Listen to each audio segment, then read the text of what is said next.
sea-based empires and how they started taking over everybody's crap from 1450 to 1750. So if you're ready to get them brain cows milked, let's get to it. Now, the states that developed these giant honking sea-based empires were located in Europe. And I know that since our course began, Europe has been about as important as the G in lasagna, which is to say it's not. Like, why is it even there? But not in this period, my friends. In this period, European states got their power pants on and got busy taking over the world. And that marks a significant change during this period. If you've been with me since Unit 3, you'll remember all those land-based empires we made friends with. And even though they will continue to exist and in some cases grow, the global balance of power is going to shift in this period to these sea-based empires. So the question is, how did they do it? How do we go from lasagna to lasagna? Well, here we need to focus on the various maritime technologies that Europeans adopted that gave them the edge on the stage of world power, and I've got 4 you need to know. But the first maritime technology Europeans adopted, the magnetic compass, first developed in China, which helps sailors reckon direction accurately on the seas. I mean, you can't rule the world if you don't know which direction you're sailing. Second, Europeans adopted the astrolabe, which enabled ships to determine their latitude and longitude by measuring stars. And this tool was first developed by either Arabs or Greeks, and it's not certain which one, and historians debate. Anyway, the third maritime technology Europeans adopted was the lateen sail, which was a triangular sail first developed by Arab merchants, which could take wind on either side, which allowed for much more precise sailing. And finally, the fourth technology Europeans adopted was improved astronomical charts, which were detailed diagrams of stars and constellation, which again helped sailors know exactly where they were. Now, Muslims were mainly responsible for these charts, although they built on the work of classical Greek astronomy. And that brings me to an exceedingly important point about these technologies that you have to remember. If you've been listening, the word adopted keeps flying out of my mouth hole, and that's not just for poops and giggles. It's very important for you to understand that Europeans didn't invent these technologies, they adopted them from other cultures. And so, how did they get those technologies? Well, in large part, Europeans were exposed to the tools and innovations I mentioned through merchant activity along the major trade routes that we talked about in Unit 2, and that contact could occur thanks in no small part to the Pax Mongolica. Okay, so now that we've settled that, we can go ahead and talk about some major innovations that Europeans accomplished that made those power pants fit nice and snug, and we'll focus on innovations in shipbuilding. First was the development of the Portuguese caravel. Now, back in the last period, the motto of shipbuilding was always bigger is better. That's why you had massive ships like the Chinese junk that could haul metric buttloads of cargo through the Indian Ocean. But the Portuguese intentionally went smaller with the caravel, and why would they do that? Well, because of their smaller size, caravels were much more nimble on the water, and they were able to more easily enter shallow coastal areas and navigate through inland rivers. But the Portuguese also went ahead and equipped these ships with cannons, and because of their speed and agility, they made really good fighting ships as well. And that's a great story, but we'll get to it in the next video. Second was the Portuguese carrack. Now, as we'll see further into this unit, European powers, the Portuguese first among them, realized quickly that their dreams of empire would need to be built on trade, and so those wee little caravels were not going to be suitable for world domination. So they developed the carrack, which was much larger and could carry way more cargo. And then bonus, because these ships were bigger, they could carry more guns, and all those guns are going to be key to Portugal's reign in the Indian Ocean trade during this period. And then third, you need to know about the Dutch flute, which I admit gives me great pleasure to say. Now, as we'll see, the Dutch would eventually dethrone the Portuguese in the Indian Ocean trade, and one significant reason they were able to do it was the flute. It was a ship designed exclusively for trade that had massive cargo holds and required much smaller crew. Additionally, these ships were cheap to build on account of the Dutch created innovative tools to build them that cut the cost of production basically in half. Let's talk about how European states got their sea-based empires on during the period 1450 to 1750. And this was a massive turning point in world history, so don't sleep on this one. So if you're ready to get them brain cows milked, let's get to it. Now, the first and most important thing you have to understand here is that this new era of sea-based empire building was state-sponsored or state-driven. And the reason why this is such a big deal is because it's the result of significant changes in the distribution of power in European states. Like now that Europeans have begun recovering from the devastating effects of the Black Death, the population was beginning to grow again, and monarchs began to get their power pants on by consolidating power under themselves and away from the nobility. And taking a clue from those land-based empires we got cozy with in the last unit, European monarchs built up their militaries, learned how to use gunpowder weapons to blow up their enemies, and implemented more efficient ways to tax their people. Because taking over the world ain't gonna pay for itself, y'all. A huge motivator for state-sponsoring maritime exploration was the increasing desire for Asian and Southeast Asian spices, most notably pepper. And why were they so crazy about pepper? Well, to quote an Englishman from the 15th century, pepper is black and it has a good smack. I kid you not, that is an actual quote. So pepper smacked hard and those Europeans couldn't get enough of that spicy smack. But as much as they wanted that smack, Europeans faced a problem. All those land-based empires that we talked about in Unit 3 controlled all the land routes through which those highly desirable spices passed, and that meant that when they showed up to Europe, they were exceedingly expensive. And so as European states began growing in power, they were highly motivated to find alternative routes to trade with states on the other side of the world, and that means they began looking to the sea. So now let's turn the corner and meet some of these rising sea-based empires, and the first mover was Portugal. And because Portugal was so unceremoniously lodged in the hind parts of the Spanish kingdoms of Castile and Aragon, they had no way to expand except by the sea. And so a member of the royal family named Prince Henry the Navigator sponsored the first European attempts to find an all-water route into the Indian Ocean trade network. And I reckon we ought to talk about his motivations, and I'll mention 3. First, Portugal had adopted and developed the right technology. Recall from the last video that tools like the compass and the astrolabe were adopted by European powers, but also Portugal developed new kinds of ships like the caravel and the carrack, which were built for this kind of exploration. Second, there were economic motivations. Prince Henry had become aware of the riches available in the trans-Saharan trade, mainly in the form of gold, but he later decided that the smack of Asian spices was even more enticing. And third, there were religious motivations. Not only was there a growing desire to spread Christianity throughout the world after Portugal and Spain had reconquered the Iberian Peninsula from the Muslims, but Prince Henry also desired to find a fabled Eastern Christian monarch named Prester John. And we know now that the story of Prester John was only a legend, but Henry believed it to be true and thought it would be a huge political and economic advantage to connect Christian states in the west to this Christian state in the east. And so the Portuguese began their sea-based exploration in earnest, and the result was what became known as a trading post empire around Africa and eventually around the Indian Ocean. You see, here's where I tell you that establishing full-blown colonies was expensive, and so the Portuguese strategy for empire building was to establish self-sufficient trading posts in all these places whose main purpose was to facilitate trade. And they established their first major trading post in West Africa, and to tell the truth, the people there were very eager to trade with those pasty Europeans and their fancy caravels, and mainly it was gold that the Portuguese were after in this region. But then our boy Vasco da Gama went ahead and sailed around the southern tip of Africa and established trading posts all down the western and eastern coasts as well. But then something momentous occurred. Da Gama traveled all the way to Calicut and discovered that the riches to be made by participating in the Indian Ocean trade were far greater than their operations around Africa. And so in subsequent voyages, the Portuguese established trading posts throughout the region all the way to Southeast Asia. And the thing is, the Indian Ocean network had incorporated all kinds of different merchants for many centuries. But when the Portuguese showed up, they were determined to own that network. And they had a relatively easy time doing that because, as it turned out, those caravels caravels and carracks had plenty of room for big honking guns, which gave them a huge advantage over the lightly armed ships that were regulars in that network. Okay, now the next major European state to get involved in sea-based exploration was Spain. Now, while Portugal was busy asserting their dominance all over the Indian Ocean, the Spanish monarchs Ferdinand and Isabella were like, yeah, we gotta get us some of that. And right about then is when we meet our boy Christopher Columbus. Now, he was a mariner from Genoa and got himself some experience sailing fleets for the Portuguese down the African coast. And he had this kooky idea that it would be way quicker to access the Spice Islands of the East by sailing west across the Atlantic. And he tried to get the Portuguese crown to sponsor a westward voyage, but they were like, psh, you crazy. So he presented his idea to Ferdinand and Isabella, and they agreed to pay for it. And so you probably already know the story. In October of 1492, Columbus and his fleet reached the Caribbean islands, which he assumed were the Spice Islands of the East Indies. I told y'all, I did it. I'm in Southeast Asia. And even after 3 more voyages, Columbus was convinced that he had landed in the East Indies. But it soon became apparent to other explorers that Columbus had in fact bumped into 2 giant honking continents that nobody in Europe had previously known about. And so Spain sponsored other explorers like Ferdinand Magellan, who sailed around the tip of South America and across the Pacific to the actual East Indies. And so the Spanish began sending fleets to the Americas and conquering and colonizing every dang place they could. And that venture opened up the transatlantic trade, which would ultimately prove more prosperous than the Indian Ocean trade. Okay, so Portugal and Spain got first dibs on the massive grab for sea-based empires, but as their power and wealth began to increase like mad, other European states began sponsoring maritime exploration as well. And why? Well, for all the normal reasons: political rivalry, envy, the desire for wealth, and most of all, the need to find alternative sailing routes to Asia. And I'll just introduce you briefly to 3 of these states. First was France, who sponsored expeditions seeking a westward passage to the Indian Ocean. Now, they didn't find that passage mainly because it didn't exist, but as the French explored portions of North America, they established themselves there and gained access to the incredibly lucrative fur trade in those regions. And eventually, by 1608, Samuel de Champlain established the French colony of Quebec. However, they had a habit of dying in large numbers from diseases and their battles with the native Iroquois peoples, and so like the Portuguese, they mainly established their presence in the form of trading posts. And then second, England got into the sea-based exploration game as well. Now, England was kind of late to the game, mainly because their booming textile industry was making investors metric buttloads of money, and they were therefore less willing to invest in risky overseas ventures. However, after Queen Elizabeth I rose to power and defeated Spain's attempts to invade England, which weakened Spain significantly, she went ahead and threw her support behind westward exploration. To that end, Elizabeth commissioned Sir Walter Raleigh to lead the expedition, and he went ahead and established England's first colony in the Americas, known as Virginia. It was kind of a disaster, but ultimately it turned around with the establishment of Jamestown in 1607. And third, let's consider the first efforts of Dutch exploration. Now, by 1579, the Dutch had gained independence from Spain, and in the course of that struggle, emerged as the wealthiest state in all of Europe. And soon they began competing for control of trading posts around Africa and would eventually dethrone the Portuguese as the kings of the Indian Ocean trade. And by 1608, the Dutch sponsored Henry Hudson to sail west in order to establish a Dutch presence in the New World, which he did by founding the colony of New Amsterdam. The Columbian Exchange. What is it, what caused it, and what effects did it have? Well, if you stick with me through these videos, you'll know the answer to all 3. So if you're ready to get them brain cows milked, let's get to it. And as is our custom, let's begin with the definition. The Columbian Exchange refers to the transfer of new diseases, food, plants, people, and animals between the Eastern and Western hemispheres. If you're like, so what? Hemispheres exchange stuff? What's the big deal? Well, I'll tell you what the big deal is, my lethargic pupil. The Columbian Exchange was the occasion for a massive change in world history, and I'm going to tell you why. But first, let me help you understand the causes of this exchange of diseases and food and all the rest. Recall from the last video that European states were going bonkers sponsoring sea-based explorations to find water routes to the East Indies so that they could get their hands on all those tasty spices that made their hearts thump real fast. And as soon as Spain sent Christopher Columbus westward across the Atlantic and he ended up running into 2 giant honking hitherto unknown continents, contact was made. And so it was because of this momentous contact between the New World and the Old World that the Columbian Exchange began to occur. And once it began, the effects were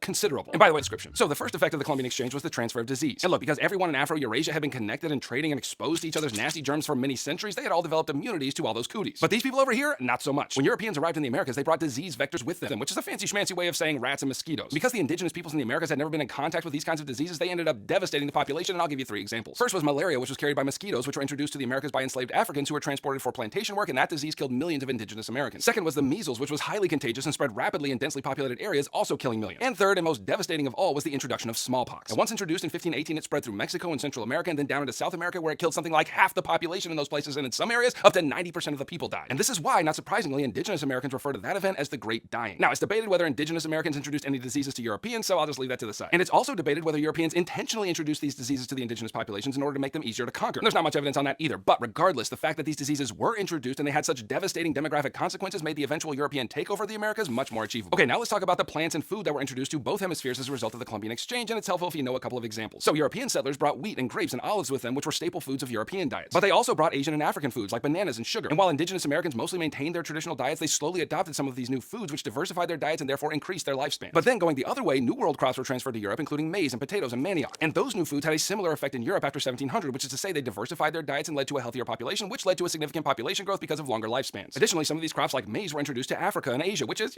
amazing. I think I've recycled that joke like 17 times by now, but hey, still funny. Now, some of these New World foods were grown as cash crops on European-controlled plantations in the Americas. Now, by definition, cash cropping is a method of agriculture in which food is grown primarily for export to other places. And I won't get too far into the weeds here since we're going to talk about that in later videos, but Europeans setting up colonies in the Americas found out quick, fast, and in a hurry that they were going to get stupid rich through agriculture in the New World. And the way they did that was by planting usually single crops on massive plantations that that were worked by coerced laborers, which is to say they didn't have any choice in the matter. Anyway, an example of this arrangement was a large-scale operation growing sugarcane in Caribbean colonies. Enslaved Africans mainly did the intensive and exhausting labor, and then the sugar was exported to markets in Europe and the Middle East. Anyway, speaking of enslaved Africans, I should also mention that they brought new food to the Americas as well, including okra and rice. And finally, let's talk about the animals that were exchanged. And although animals went both ways, arguably it was the animals that Europeans introduced to the Americas that had the biggest effect. Europeans brought domesticated animals like pigs and sheep and cattle. And as it turns out, since those were entirely new animals to this side of the world, they had no natural predators, and so they multiplied like mad and created the foundation for future ranching economies. But on the downside, all these new animals also caused some dire environmental consequences that put significant strains on indigenous farmers. For example, sheep be eating grass, baby. You cannot stop a sheep from eating grass. And since they eat it so close to the ground, large patches of grass started resembling not so much a verdant green pasture, but more of an agricultural equivalent to my shiny bald head. And that meant erosion became a significant problem. But there was one domesticated animal Europeans introduced to the Americas that was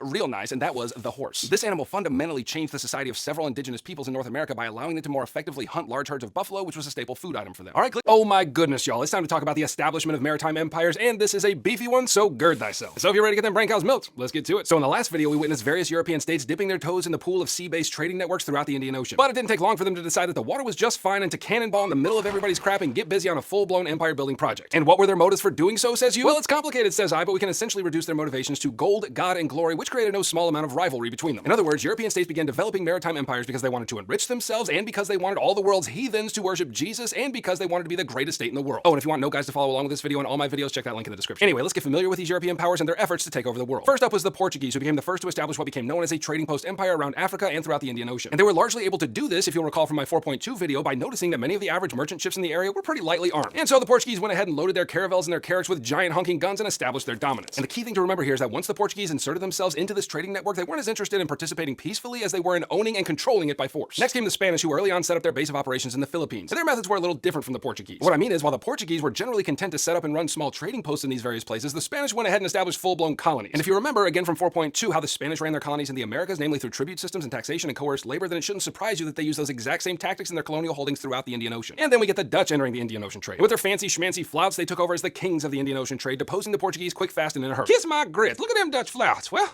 butter my backside and call me a biscuit. I guess we're done, y'all. Pack it up. Anyway, the Dutch used many of the same methods as the Portuguese to establish their dominance and control over this trade network. And finally, we have the British, and while they would later end up controlling the largest sea-based empire in the world, they had a little trouble getting started. Now, they had their eyes on India, but as it turned out, they lacked sufficient military power to take it from the Mughal Empire. So they satisfied themselves by setting up a few trading posts along the coast. But I should mention that later in the 18th century, toward the end of our period, the British would gradually transform those trading posts into full-blown colonial rule in India. And just for poops and giggles, I should mention that the Dutch did the same in Indonesia. Now, here's where I tell you that although European domination of the Indian Ocean trade introduced a significant change, there was also significant continuity as well. For example, the Middle Eastern, South Asian, East Asian, and Southeast Asian merchants who had been using the trade network for centuries before the arrival of the Europeans, well, they continued to use it. In fact, European entrance into this trade network increased profits not only for Europeans, but also for many of those merchants who had always used this network for trade. Additionally, long-established merchants like the Gujaratis in the Mughal Empire continued to make use of the Indian Ocean trade even while Europeans sought to dominate, and in doing so, they increased their power and wealth. Okay, now I hope you don't have the impression that all the Asian states that had participated in the Indian Ocean trade for centuries were happy about this European intrusion and their attempts to dominate long-standing trade arrangements. Don't be crazy. No, there were significant attempts to resist, and I'll mention two of those attempts. First, we saw resistance in Tokugawa, Japan. Now, the short story is that by the early 1600s, Japan, which had previously been weakened by metric buttloads of internal fracturing, was united under a shogun from the Tokugawa clan. And while the shogun was initially kind of open to trading with Europeans, he soon realized that they were in fact a threat to the hard-won unification that they had just achieved. As you may remember, many European merchants and explorers weren't just content to buy and sell goods from these various places. Many also sought to convert those various peoples to Christianity. And so by the second half of the 16th century, lots of Japanese people had converted to Christianity, and that seemed to the shogun like a recipe for a renewed cultural fracturing. And so he went ahead and expelled all Christian missionaries from Japan and suppressed the faith within Japan, often with violence. And then a second example of resistance came from Ming China. And remember that the voyages of Zheng He took place during the Ming era. And among the many motives for these voyages, among the most important was essentially to create a situation in which most of the maritime trade in the Indian Ocean was processed through the Chinese state. I mean, ultimately it didn't work, and the result was a series of isolationist trade policies that largely shut down sea-based trade in China. And when the Portuguese came to China in the early 1500s to trade, they were only able to do so through bribery and various underhanded tactics. But soon Ming officials found out and expelled them, which further isolated China from the growing European dominance in the Indian Ocean. Okay, now as we've seen throughout this course, trade networks have a way of promoting the growth of certain states who participate in them. And that was definitely the case for two African states that you need to know. First, meet the Asante Empire in West Africa. Now, they were a key trading partner with the Portuguese and later the British by providing highly desired goods like gold and ivory and enslaved laborers. And as it turned out, this economic partnership made the Asante stupid rich and enabled them to expand their military and further expand and consolidate their power throughout the region. And kind of like a bonus, the Asante used that power and military might later to repel the British from colonizing the region for a long time. And then second, meet the Kingdom of the Congo down here in the south. Now, they made strong diplomatic ties to Portuguese traders who were highly desirous to obtain gold and copper and again enslaved people from this state. In order to further facilitate this growing economic relationship, the king converted to Christianity, as did most of the nobles. And although it probably won't surprise you to know that this relationship later deteriorated, still that economic connection connection between Portugal and the Kingdom of the Congo massively enriched the African states. Okay, now we've seen how things are going in this part of the world, but let's not forget that Europeans were equally busy building their empires over here in the Americas too. And over in the Americas, colonial economies were largely structured around agriculture, and in case you didn't know, crops don't plant and harvest themselves. So in order to keep this agricultural economy purring, Europeans made use of both existing labor systems and they introduced new ones, and I reckon some examples are in order. In terms of existing labor systems, the Spanish made use of the old Inca Midas system. And in case you forgot, the Inca developed this system in which subjects of the empire were required to provide labor for state projects a certain number of days per year. And then when the Spanish showed up to these areas, they pooped their pantaloons when they discovered the amount of silver buried in the hills. And so they needed to figure out how to get enough laborers to dig all that sweet bling out of the mountains, and when they learned about the Midas system, they were like, well, if it ain't broke, don't fix it. That's a rough translation from the Spanish. Anyway, they went ahead and implemented the Midas system largely for their massive silver mining operations. But now, in terms of introducing new labor systems to the Americas, they went hog wild, and there are 4 of them you need to know. First was race-based chattel slavery. As you already know by now, enslaved Africans were transported by the millions throughout the Americas, mainly in order to work on sprawling plantations. Now, chattel is a word that means property, and it meant that these laborers were owned as any other piece of property was owned and could be used at the will of the owner. And what was new about all this arrangement was, first of all, the race-based part, and second of all, slavery became hereditary so that the children of enslaved people would become enslaved themselves. Now, the second new labor system introduced was indentured servitude. An indenture was a contract, and a laborer would sign that contract, which bound them to a particular work for a period of time, usually 7 years. And many poorer Europeans entered this kind of agreement in order to pay for their passage to the colonies, and then after their indenture was up, they could go free and live their lives. And then the third system you need to know was the encomienda system. Now, it was the Spanish who cooked this form of labor up, and it was used to coerce indigenous Americans into working for colonial authorities. Essentially, indigenous people were forced to provide labor for the Spanish in exchange for food and protection, which was similar in a lot of ways to the old system of feudalism in Europe. But call it what you want, it wasn't that materially different from slavery. And fourth, we have another gem from the Spanish, namely the hacienda system. Now, basically, haciendas were large agricultural estates owned by elite Spaniards and on which indigenous laborers were forced to work the fields whose crops were then exported and sold on a global market. If you just grew a question mark over your head because that sounds pretty similar to the encomienda system, let me try to clear up the difference. Encomienda was more focused on controlling the population, while hacienda was more focused on the economics of food export. And finally, we need to talk about the development of slavery in this period, and let's talk about how it demonstrated both continuity and change. On the continuity side, you need to realize that the African slave trade was not a new development that came with the rise of these maritime empires. No, way before our period, the trade of enslaved African people was a regular feature in the Mediterranean and Indian Ocean networks. And so enslaved people in those networks were often assimilated into the cultures into which they were sold. In the Islamic world, the majority of enslaved Africans became domestic servants in households, and for those roles, the demand was very high for enslaved women and girls. Additionally, in some cases in the Islamic world, enslaved people could hold significant military or political positions. And so it's important to remember that all these realities continued during the rise and establishment of maritime empires. But let's talk change now, and mostly the change occurred in the Americas. First, because the main economic engine of imperial empires in the Americas was difficult agricultural work, Europeans purchased male slaves 2 to 1, which significantly impacted the demographics of various African states. Second, the size of the transatlantic slave trade was far more massive than its Indian Ocean and Mediterranean counterparts. Over the course of about 350 years, over 12.5 million Africans were sold to plantation owners in the Americas. And then third and most distinctive was the racial component of the Atlantic slave trade. In the Americas, slavery became identified with blackness, and that provided the justification for the brutality of slavery. To be identified as black was to be less than human, and to be less than human meant that plantation owners could treat their workers with violence and keep a clear conscience. Okay, how were maritime empires maintained and developed from 1450 to 1750 is a question you have never asked yourself. But if you're an AP World, you have to know the answer, and baby, that's what your boy Hiemler is here for. So if you're ready to get them brain cows milked joint stock style, well, let's get to it. Now, in case you yourself have never established a sprawling sea-based empire, then you may not know that those sweet bippies don't come for free. So let's begin by talking about the economic strategies that rulers of these empires used to consolidate and maintain their power. First, let me introduce you to the dominant economic system in Europe during this period, namely mercantilism. Now, by definition, mercantilism is a state-driven economic system that emphasizes the buildup of mineral wealth by maintaining a favorable balance of trade. And now let me say that again, but with words you actually understand. Mercantilist economies saw the world's wealth kind of like a pie, and the goal was to get the biggest piece of that juicy pie as you could. And because they defined wealth by minerals, which is to say things like gold and silver, well then yeah, there's only so much pie in the world. And that further means that the bigger my slice of the pie gets, the less there is for anyone else, and that creates a profound competition. It's kind of like when your 5-year-old cousin cuts a big old piece of pumpkin pie for himself after Thanksgiving dinner while the adults are in the other room sleeping off their turkey. And in doing so, that mercantilist punk Kyle has consolidated limited resources for himself that everybody else sorely wants. That is how mercantilist economies work. We want as much gold and silver as we can get, and that's it. Now, in order to get a bigger piece of the pie, mercantilist economies strove to maintain a favorable balance of trade, which just means they wanted more exports than imports. And why? Because if they're exporting goods, what's coming in? Gold and silver. But if they're importing goods, what's going out? Gold and silver. So that means exports are king. Okay, now I have as much fun as anyone talking about early modern economic systems, but who cares? Well, here's where I tell you that mercantilism was a powerful motivation for establishing and growing empires because, among many other reasons, once a colony was established, it created a kind of closed market to purchase exports from the imperial parent country. So more colonies means more people buying our crap, and that means more mineral wealth coming back to Papa. So mercantilism was a big factor in the development of maritime empires. Okay, now the second economic strategy for empire building was the establishment of joint stock companies, and I reckon I ought to define that one too. A joint stock company was a limited liability business often chartered by the state, which was funded by a group of investors. So when I say limited liability, what I mean is that investors could only lose the money that they invested in the business. Chartered by the state means that a government approved this business, and in doing so often granted it trade monopolies in various regions. And when I say that it was funded by a group, you just need to understand that this was a big innovation in how businesses were funded, which is to say they were privately funded, not state funded. Okay, definition unlocked, but what does this have to do with the expansion of empire? Well, in order for mercantilism to be an instrument of imperial expansion, the state and its merchants had become intimately tied together in a kind of mutual interdependence. The state used merchants to expand its influence in far-off lands, while merchants relied on the state to keep their interest and activity safe while granting them monopolies in various regions of trade. And so joint stock companies became the main tool by which this mutual arrangement led to expanding empires during this period. Now, before we move on, it's going to help you to get familiar with at least one of these companies, and so let me introduce you to the Dutch East India Company. It was chartered in 1602 by the Dutch state, who subsequently granted the company a monopoly monopoly on trade in the Indian Ocean. And as the Dutch edged out the Portuguese in that network, two things happened. First, the company's investors became exceedingly rich. Or as we say here in the South, they had enough money to eat fried chicken all week and twice on Sunday. Second, through the Dutch East India Company, the Dutch imperial government was able to expand its power and influence across many places throughout the Indian Ocean. Now, the French and the British also developed joint stock companies of their own for similar purposes, namely trade and imperial expansion. And that, not surprisingly, led to a growing rivalry around the pie tin, which sometimes led them to war as it did in the Anglo-Dutch War. But by way of contrast, while the French, British, and Dutch were joint stocking their way to world domination, states like Spain and Portugal were mainly funding their trade and imperial ventures through the state. And that is one significant reason why their influence on the world stage was waning during this period. Okay, we have the economic system of imperialism down, so now let's turn the corner and consider change and continuity in networks of exchange during this period, and I'm in the mood to start with change. So the big change in this period was the rise of the Atlantic system of trade, which describes the movement of goods, wealth, and laborers between the eastern and western hemispheres. Obviously, this whole network of exchange didn't exist until Spain sent Christopher Columbus sailing west, but once it was established, oh my goodness, was it significant. In terms of goods exchange, there were a lot, but of a special importance was sugar. Colonial plantations, especially in the Caribbean, specialized in the growth of sugarcane. And with that abundance of sugar, prices began to decrease and demand for that sweet goodness increased like mad over in Europe. In terms of the transfer of wealth, silver was king. For example, in modern-day Bolivia, the Spanish heavily exploited a massive silver mine in Potosi, as well as mines in other colonies, and that silver was transported back to Spain. And from there, it was injected into the wider European economy, and it was used to purchase goods from Asia, which had a twofold effect. First, it satisfied the growing demand in China for silver, which further developed the commercialization of their economy. And second, the goods it purchased in Asian markets like silk and porcelain and steel were then traded across the Atlantic system, resulting in even more profits for those participating in it. In terms of labor, much of it was in the form of coerced labor, and this one came in three forms. Some imperial powers like the Spanish attempted to force indigenous people in their colonial holdings to work for them. Others, like the British, began by using indentured servants. But nearly all imperial powers ended up majoring on enslaved Africans to do the work required to support and grow the burgeoning Atlantic economy. And all of this was established and maintained by the global flow of silver and trade monopolies granted by heads of state to chartered companies, usually joint stock companies. In other words, the Atlantic system turned European states into the political and geographical equivalent of that pie-hogging punk Kyle. But it wasn't all changed, my dear pupils. There was significant continuity as well. For example, regional markets across Afro-Eurasia continued to flourish and increase their reach during this period right at the same time. What I mean is, even though Europeans were increasingly dominating the Indian Ocean network because of their naval superiority, both in ships and in weaponry, all the various merchants who had always traded in this network from the Middle East all the way to Southeast Asia continued to trade and even benefited from the increased merchant traffic. And despite the growing European dominance on the sea, overland routes like the Silk Roads were still almost entirely controlled by various Asian land-based powers, most notably Ming China and then the Qing dynasty after it. Additionally, peasant and artisan labor continued and intensified during this time. Like, I know we like to major on the ships and the companies and the mercantilist pie grabs going on, but most people in the world continued to work in the same ways that they always had. Peasants were mainly farmers and, more to the point, subsistence farmers, which means that they grew only what they needed to survive. However, with the increasing demand for goods facilitated by new connections in global trade, peasants produced more and more agricultural goods for distant markets. For example, as demand for cotton increased throughout Europe, peasant farmers in South Asia increased their production for export and in many cases increased their standard of living, to which I say, noise. Artisans, on the other hand, were skilled laborers who made goods by hand. And as European demand increased for goods like silk clothing from China and rugs from the Middle East, artisans got busy increasing their production. Now, you probably won't be surprised to hear that all this increased connection around the world had some profound social effects, and among the most profound were the effects of the African slave trade, and I'll give you three. First, a significant effect of the African slave trade was a gender imbalance. You see, because much of the wealth to be gained in the Americas was driven by agriculture, especially highly intensive agriculture like sugarcane production, the vast majority of enslaved laborers purchased were men. And that leads us to our second social effect, which was the changing of family structures. Now, because many West African states were being depleted of their male population, that led to an increase in polygyny, which is the practice of men marrying more than one woman. And then a third social effect of the slave trade, this time in the Americas, was various expressions of cultural synthesis. So enslaved Africans came from various states and cultures and spoke various languages. But when they arrived in the Americas, it only took about a generation for them to cease speaking their own languages and adopt Creole languages, which just means mixed languages. And in this case, various Creole languages were developed as a synthesis of European and African languages, and in some cases, indigenous languages. And then finally, we need to talk about how belief systems affected societies in this period, and I'm going to give you one major illustration, namely Spanish and Portuguese Christianity in South America. Now remember that these two states, especially these two, were not interested only in building empires, but also making sure everybody in the whole dang world worshiped Jesus himself. And so both of them sent Catholic missionaries to their colonies, and in doing so, used the church as an instrument to spread Christianity among the indigenous people. In this way, European language and culture was introduced, or in many cases imposed upon indigenous populations, and because the church made prodigious use of the printing press, these ideas spread rapidly throughout their colonial holdings. And their success rate on this was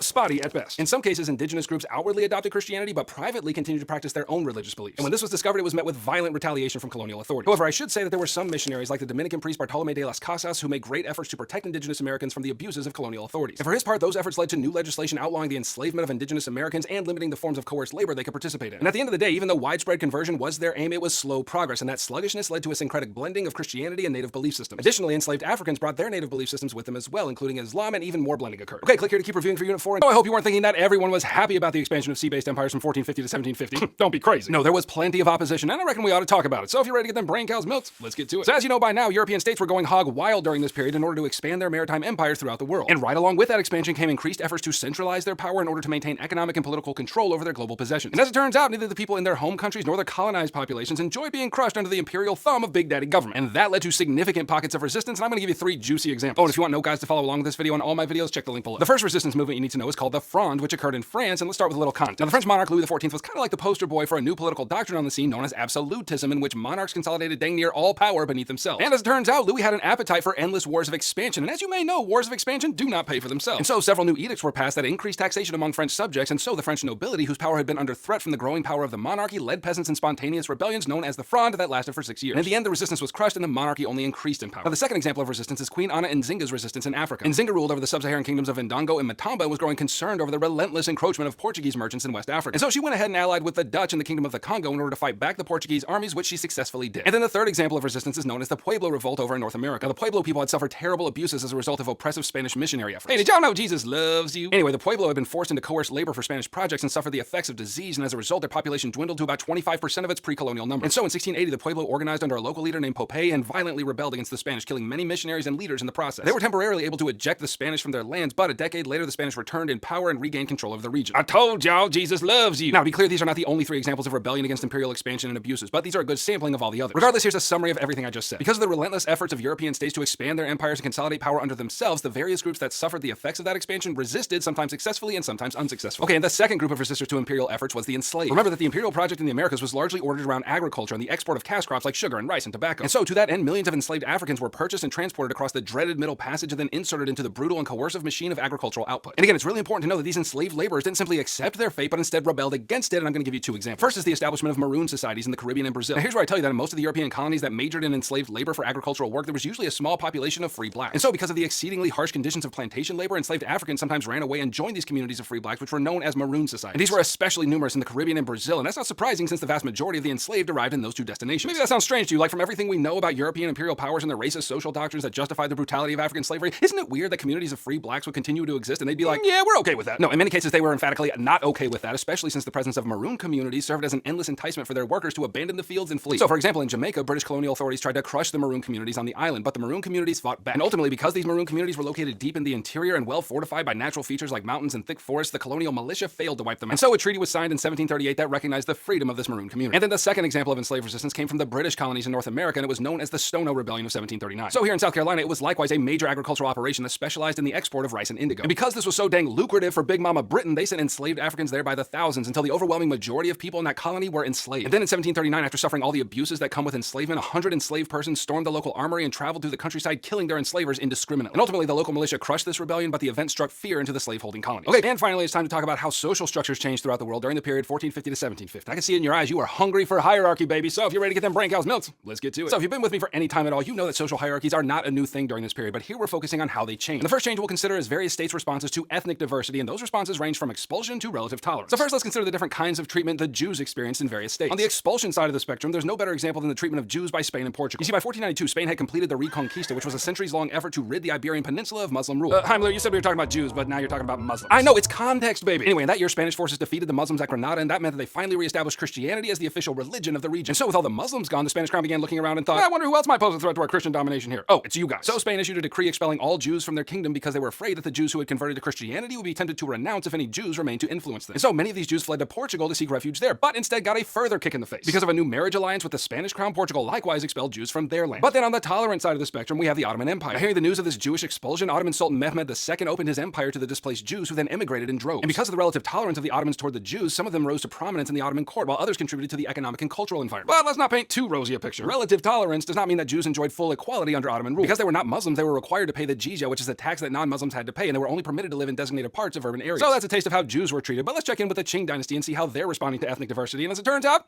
it's not great. Now remember that the Qing dynasty was established by outsiders, namely the Manchu people. And although the Manchu rulers took some pains to adopt certain trappings of traditional Chinese culture, most notably some Confucian principles of leadership, they made a sharp division between the ethnic Manchu people and the Han people in their empire. For example, the Manchu did retain the civil service examination to staff their imperial bureaucracy, but all the highest positions were reserved for Manchu people, and ethnically Han people were barred from those positions. Additionally, all Han men were required to wear their hair in the traditional braided queues of the Manchu. Yeah, maybe that doesn't sound like a big deal to you because, it was a haircut. But the imposition of this hairstyle was a humiliation for the ethnic Han because it was a constant reminder of their foreign domination. But over in the Mughal Empire, responses to ethnic diversity were a lot better. Under the leadership of Akbar the Great, a profound tolerance was extended to ethnic and religious minorities. Not only did he refuse to implement the jizya, though it would later be reintroduced, he also funded the construction of churches for Catholics and temples for Hindus and mosques for Muslims. Okay, now in this period, you'll recall that European states were going crazy building and expanding their maritime empires. And so in terms of social hierarchies, the new economic opportunities of increasing global trade and the increased political power of imperial ventures led to the rise of new political elites. And I'm just going to give you the most dramatic example, namely the Spanish caste system in the Americas. Now here's where I tell you that almost none of the traditional Spanish nobility migrated to the New World. Therefore, the most powerful conquistadors who established Spain's empire in the New World worked to impose a new social hierarchy on the peoples there. The result was the caste system, which organized their colonial society into a ranked social hierarchy that was based on race and heredity. So peninsulares were those who were born on the Iberian Peninsula, and they, not surprisingly, situated themselves on top. Creoles were those of European descent, but were born in the New World. So there we go, new political elites unlocked. And then under both were the castes, which grouped all the the remaining members of society based on race and ethnicity. Mestizos were people of European and indigenous ancestry. Mulattoes were people of European and African ancestry. And then at the bottom of everything were enslaved Africans and indigenous peoples. And look, it's not as important that you remember exactly which ethnicities were in each group. What's more important to remember is that prior to the imposing of the caste system, native peoples were part of a wide variety of linguistic and cultural groups. But the caste system erased much of that cultural complexity and ordered their society by the standards of a small minority of Spanish elites. But while the Spanish and the Americans were busy inventing ways to become elite, the existing elites in other places were struggling to hold on to their power. And I'm going to give you two examples. First, let's check in with the Russian boyar. Now, this group made up the aristocratic landowning classes in Russia, and they exerted great power in the administration of the empire for centuries. But when Peter the Great rose to power, he got a little drunk on the idea of absolutism and took all kinds of measures to remove power from the boyars and consolidate it under himself. So the boyars protested this curtailment of their power, obviously, and Peter went ahead and responded with boss-level tactics and abolished the rank of boyar in Russia. Additionally, he required anyone who wanted employment in the Russian bureaucracy to serve the state directly. And so the hierarchical power of the boyars had officially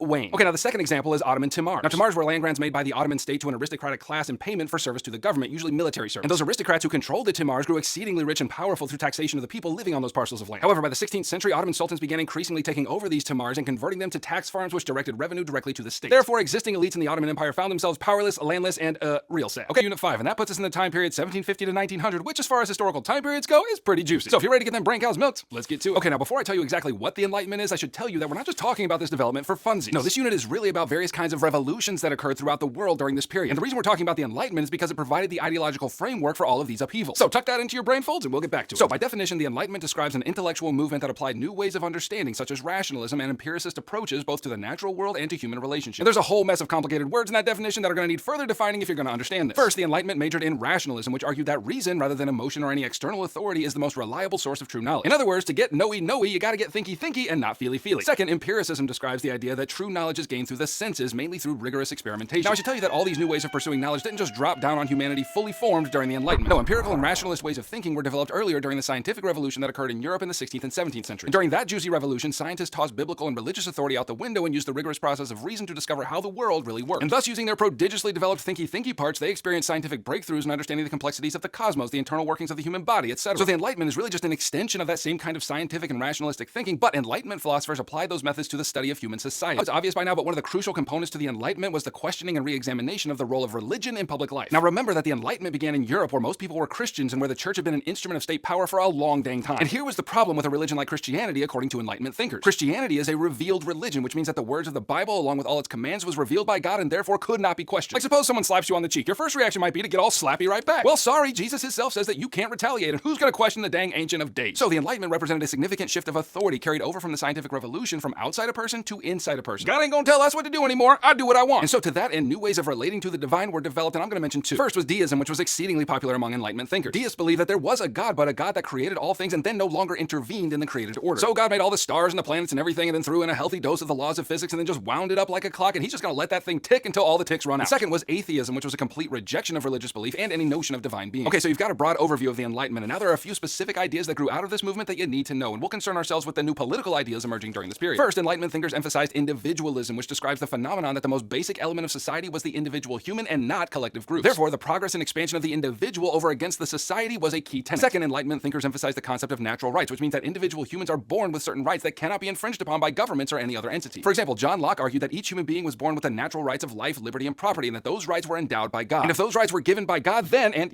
here's the big reveal, those rights cannot be taken away by a monarch. What? I know! Okay, third, Enlightenment thinkers also developed the idea of the social contract, which is the idea that human societies endowed with natural rights must construct governments of their own will, and the main purpose of that government is to protect their natural rights. And by consequence, if that government becomes a tyrannical turd trampling on the rights of the people, then those people have the right to overthrow that government and establish a new one. Okay, and finally, we need to consider the effects of these Enlightenment ideas, and I've got 5 for you. First, Enlightenment ideas created the ideological context for the major revolutions that occurred during this period, including the American, French, Haitian, and Latin American revolutions. Now, we'll get into more detail on each of those in the next video, but here you just need to understand that the Enlightenment's emphasis on the rejection of established traditions and new ideas about how political power ought to work played a significant role in each of these great upheavals. And then those revolutions in turn created the conditions for the intensification of nationalism across the world. Now, by definition, nationalism describes a sense of commonality among a people based on a shared language and religion, social customs, and it's often linked with a desire for territory. And again, we'll talk a lot more about the details of that in the next video. Okay, second, Enlightenment ideas led to the expansion of suffrage in some places, and suffrage, in case you don't know, just means the right to vote. So, for example, after the American Revolution, only landed white males could vote. But in the first half of the 19th century, laws were passed that recognized the right of all white males to vote, and then in the second half of the 19th century, black males had gained the right to vote. And look, while there are many reasons for that expansion, one significant reason is that Enlightenment ideas like liberty and equality were revered in America as part of the cultural heritage, beginning with the Declaration of Independence. Okay, third, Enlightenment ideas also led to the abolition of slavery in some places. I mean, it's not that surprising that Enlightenment thinkers criticized slavery on account of its complete disregard for people's natural rights, most notably liberty. And so, in response to a powerful abolitionist movement, Great Britain abolished slavery in 1807. And hey, look, credit where credit credit is due, they abolished slavery. But Britain was also the wealthiest nation in the world, and they gained much of that wealth during the Industrial Revolution by means of paid labor. So, abolition was a natural move, but it was also making economic sense at the time. But enslaved people themselves also contributed to the abolition of slavery as well. For example, in 1831, a massive slave rebellion known as the Great Jamaica Revolt occurred in British Jamaica. And the scale and the casualties of that rebellion played a significant role in Britain's decision to abolish slavery throughout their empire. Fourth, Enlightenment ideas contributed to the end of serfdom in some places. So, in the midst of the transition from agricultural to industrial economies during the Industrial Revolution, serfs, which were peasants bound in coerced labor, became more and more unnecessary to economic flourishing. Even so, peasant revolts in various places induced state leaders in England and France and Russia to abolish serfdom. And finally, fifth, Enlightenment ideas led to increasing calls for women's suffrage. Like, despite revolutionary movements and their basis in Enlightenment ideas of equality, women in Europe and the United States did not share in the harvest of liberty, especially in terms of voting rights. And it's during this period that a burgeoning feminist movement arose and women began to demand equality in all areas of life, not least voting. For example, French activist Olympe de Gouges got all kinds of sassy in the face of this persistent gender inequality. In her major work, The Declaration of the Rights of Woman and the Female Citizen, harshly criticized the French Constitution for sidelining women in the birth of post-revolutionary France. And then over in the United States, women organized themselves at a gathering at the Seneca Falls Convention in 1848 to call for a constitutional amendment that recognized.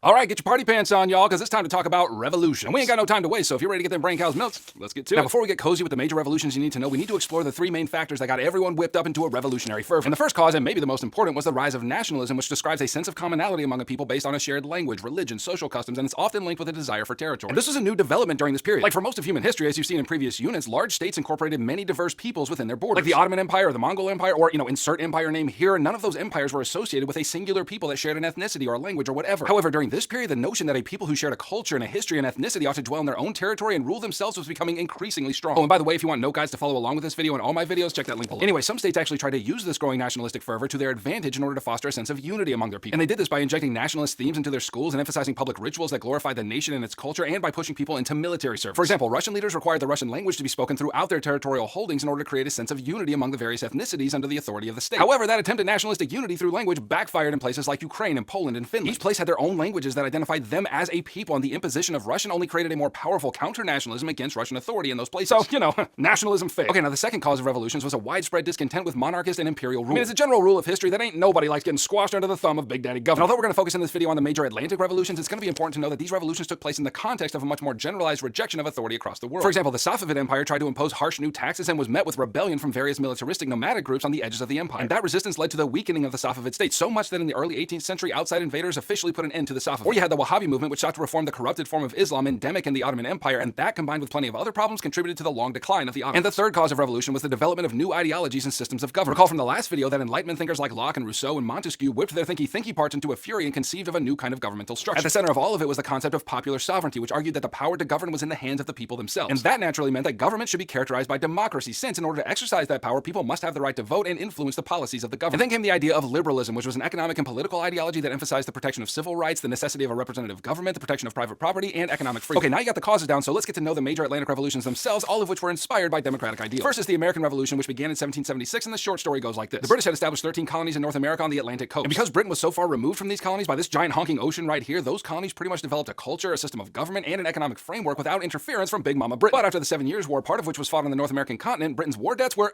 substantial. And that's when Britain decided to clamp down on those colonies and get them to help pay for that war with a flurry of new taxes. And so because of the stiff imposition of new taxes, the curtailment of various freedoms that the colonists had previously enjoyed, and a widespread adoption of Enlightenment principles of government, the American Revolution began. And those Enlightenment principles are on full display in the Declaration of Independence, which is positively overflowing with ideas of popular sovereignty, natural rights, and the social contract. Anyway, with substantial help from France, the Americans won the war, and the United States was born in 1783. And this victory was a real big deal because it provided the template for other nations throughout the world for a successful overthrow of oppressive power and the establishment of a Republican-style government. Okay, the second revolution to know is the French Revolution, which began in 1789. Now, remember that France played a big part in the American Revolution, and as French soldiers returned home from war, many of them were inflamed with ideals of democracy and started looking at their own stupid absolutist king with suspicion. And so when Louis XVI attempted to tighten his control over France in order to pay his own enormous war debts, the people of France rebelled and went ahead and overthrew the government and established a republic. And Enlightenment principles likewise undergirded the main document of this revolution, namely the Declaration of the Rights of Man and Citizen, which elegantly championed the ideas of natural rights and popular sovereignty. And then the third revolution to know is the Haitian Revolution, which began in 1791. Now here's where I tell you that Haiti was the colonial property of France, and it happened to be the most prosperous colony in the whole dang world. And so when the island's majority enslaved black population heard about French revolutionaries calling for liberty and equality, they were like, yeah, that sounds kind of nice. And so under the leadership of Toussaint Louverture, the enslaved Haitians revolted and eventually defeated the French, establishing the Second Republic in the Western Hemisphere after the United States and the first black government in this region. And the fourth revolution you need to know is actually many revolutions, but we'll combine them under the heading of Latin American Revolution. So Spanish and Portuguese colonies throughout Central and South America were similarly influenced by Enlightenment ideas and began to resent the increasing control their imperial parents were exerting upon them. Are we sensing a theme here? Anyway, this resentment was especially present in the Creole class, which was made up of those who were of European heritage but were born in the Americas. And on the racial hierarchy in the Americas, that put them in the second position below the Peninsulares, who were European also, but were born in Europe. So the Creoles were kind of like the Kirkland's brand of colonial authority, and they were none too happy about Peninsulares getting most of the political power. And so in 1808, Napoleon's invasion of Spain and deposition of the Portuguese monarch created an unstable political situation in the American colonies, and that created the occasion for the revolution in Latin America. And so Creole military leaders like Simón Bolívar appealed to colonial subjects across racial lines with Enlightenment ideals, which he summarized in his letter from Jamaica. And that document, just like the other revolutionary documents we consider, contained appeals to popular sovereignty and the right to self-rule among the various Spanish colonies. And so through a series of long and protracted wars, one Latin American colony after another won its independence, and many of them formed republican governments in its wake. Okay, now let's finish by talking about a couple other nationalist movements during this period and what happened as a result. And here you just need to understand that while nationalism was a prime factor in the full-blown revolutions we just talked about, there were also many other nationalist movements that resulted not in revolution, but for calls for a higher degree of self-rule in some cases and national unification in other cases. So first, let's talk about the propaganda movement in the Philippines. This was also a Spanish colony, and they imposed a similar racial hierarchy here as they did in their American colonies. I mean, you can't say they weren't consistent. Anyway, the Spanish tightly controlled opportunities for education in this colony, and that meant that many of the wealthier Creoles and mestizos traveled to Europe for a university education. And when they got there, Europe was awash in nationalist and Enlightenment ideas, and some of those Filipino students absorbed those ideas and brought them right on home. And so they started publishing these ideas like mad, and even though they weren't calling for independence from Spain, the Spanish authorities knew where that kind of thinking could lead. And so they sought to suppress the movement, and as a result, the Philippine Revolution broke out at the end of the century. And then second, nationalism played a major role in the unification of Italy and Germany. So before and during this period, both Italy and Germany were made up of dozens of fragmented states. But under the influence of nationalism, military leaders from both nations inspired their respective populations to come together and unify each place under a single government. And so through a combination of diplomacy and deft military tactics, this nationalist fervor resulted in the unification of these fragmented regions. Okay, click here. The Industrial Revolution was a big honking turning point in history, y'all, so let's begin in the beginning and talk about how it began. So if you're ready to get them brain cows milked, let's get to it. Okay, before we get into how this revolution started, let's begin with a definition. The Industrial Revolution describes the process by which states transition from primarily agrarian economies to industrial economies. Or to put it in words you actually understand, this was the transition in which goods for sale went from being made by hand to being made by machines. Well, that doesn't sound like that big of a deal. Well, me from back there, you clearly have no idea what you're talking about, so get back in your desk and let me explain it up real nice. Yeah, it doesn't seem like making a shirt by hand versus making it with a machine would translate into one of the biggest changes in world history. But that transition fundamentally changed the world's balance of political power, it reordered societies, and it made industrial nations stupid rich. We'll talk all about it. Turns out the Industrial Revolution started in Great Britain around 1750, and there are 7 factors to explain that. First, proximity to waterways. Not only was Great Britain an island, but it also had an abundance of rivers and canals, all of which enabled the efficient and rapid transportation of manufactured goods to various markets. And that reality is reflected in a common saying of King George II from that period. You can't bust a grumpy in England without running into water somewhere. He actually didn't say that. Don't write that on your test. I don't even know what it means. Anyway, the second factor that led to Britain's industrialization is their geographical distribution of coal and iron. As it turned out, the first phase of the Industrial Revolution would be powered by the burning of coal, and Britain had the profound geographical luck to have metric buttloads of it buried beneath their soil. Additionally, coal power enabled Britain's increased efficiency in the production of iron, which they used to construct bridges and machines and railroads, all of which contributed to their rapid industrialization. Third, Britain had abundant access to foreign resources. And that's just an oblique way of saying that Big Mama Britain had spent the last period building a massive maritime empire across the world and therefore had access to prodigious amounts of raw materials that were not present on their tiny island. For example, their North American colonies provided timber in abundance, and they exploited their holdings in India for cotton. And I'm sure that exploitation won't cause any discontent in this period, because it's foreshadowing. Anyway, the fourth factor that enabled Britain to industrialize first was improved agricultural productivity. Or to put it another way, they had plenty of food to stuff in everybody's mouth hole. You see, just prior to the Industrial Revolution, many places in Europe, but especially in Britain, experienced an agricultural revolution in which the amount of food grown on farms increased significantly. This happened because of improved methods of planting like crop rotation, which kept part of the land,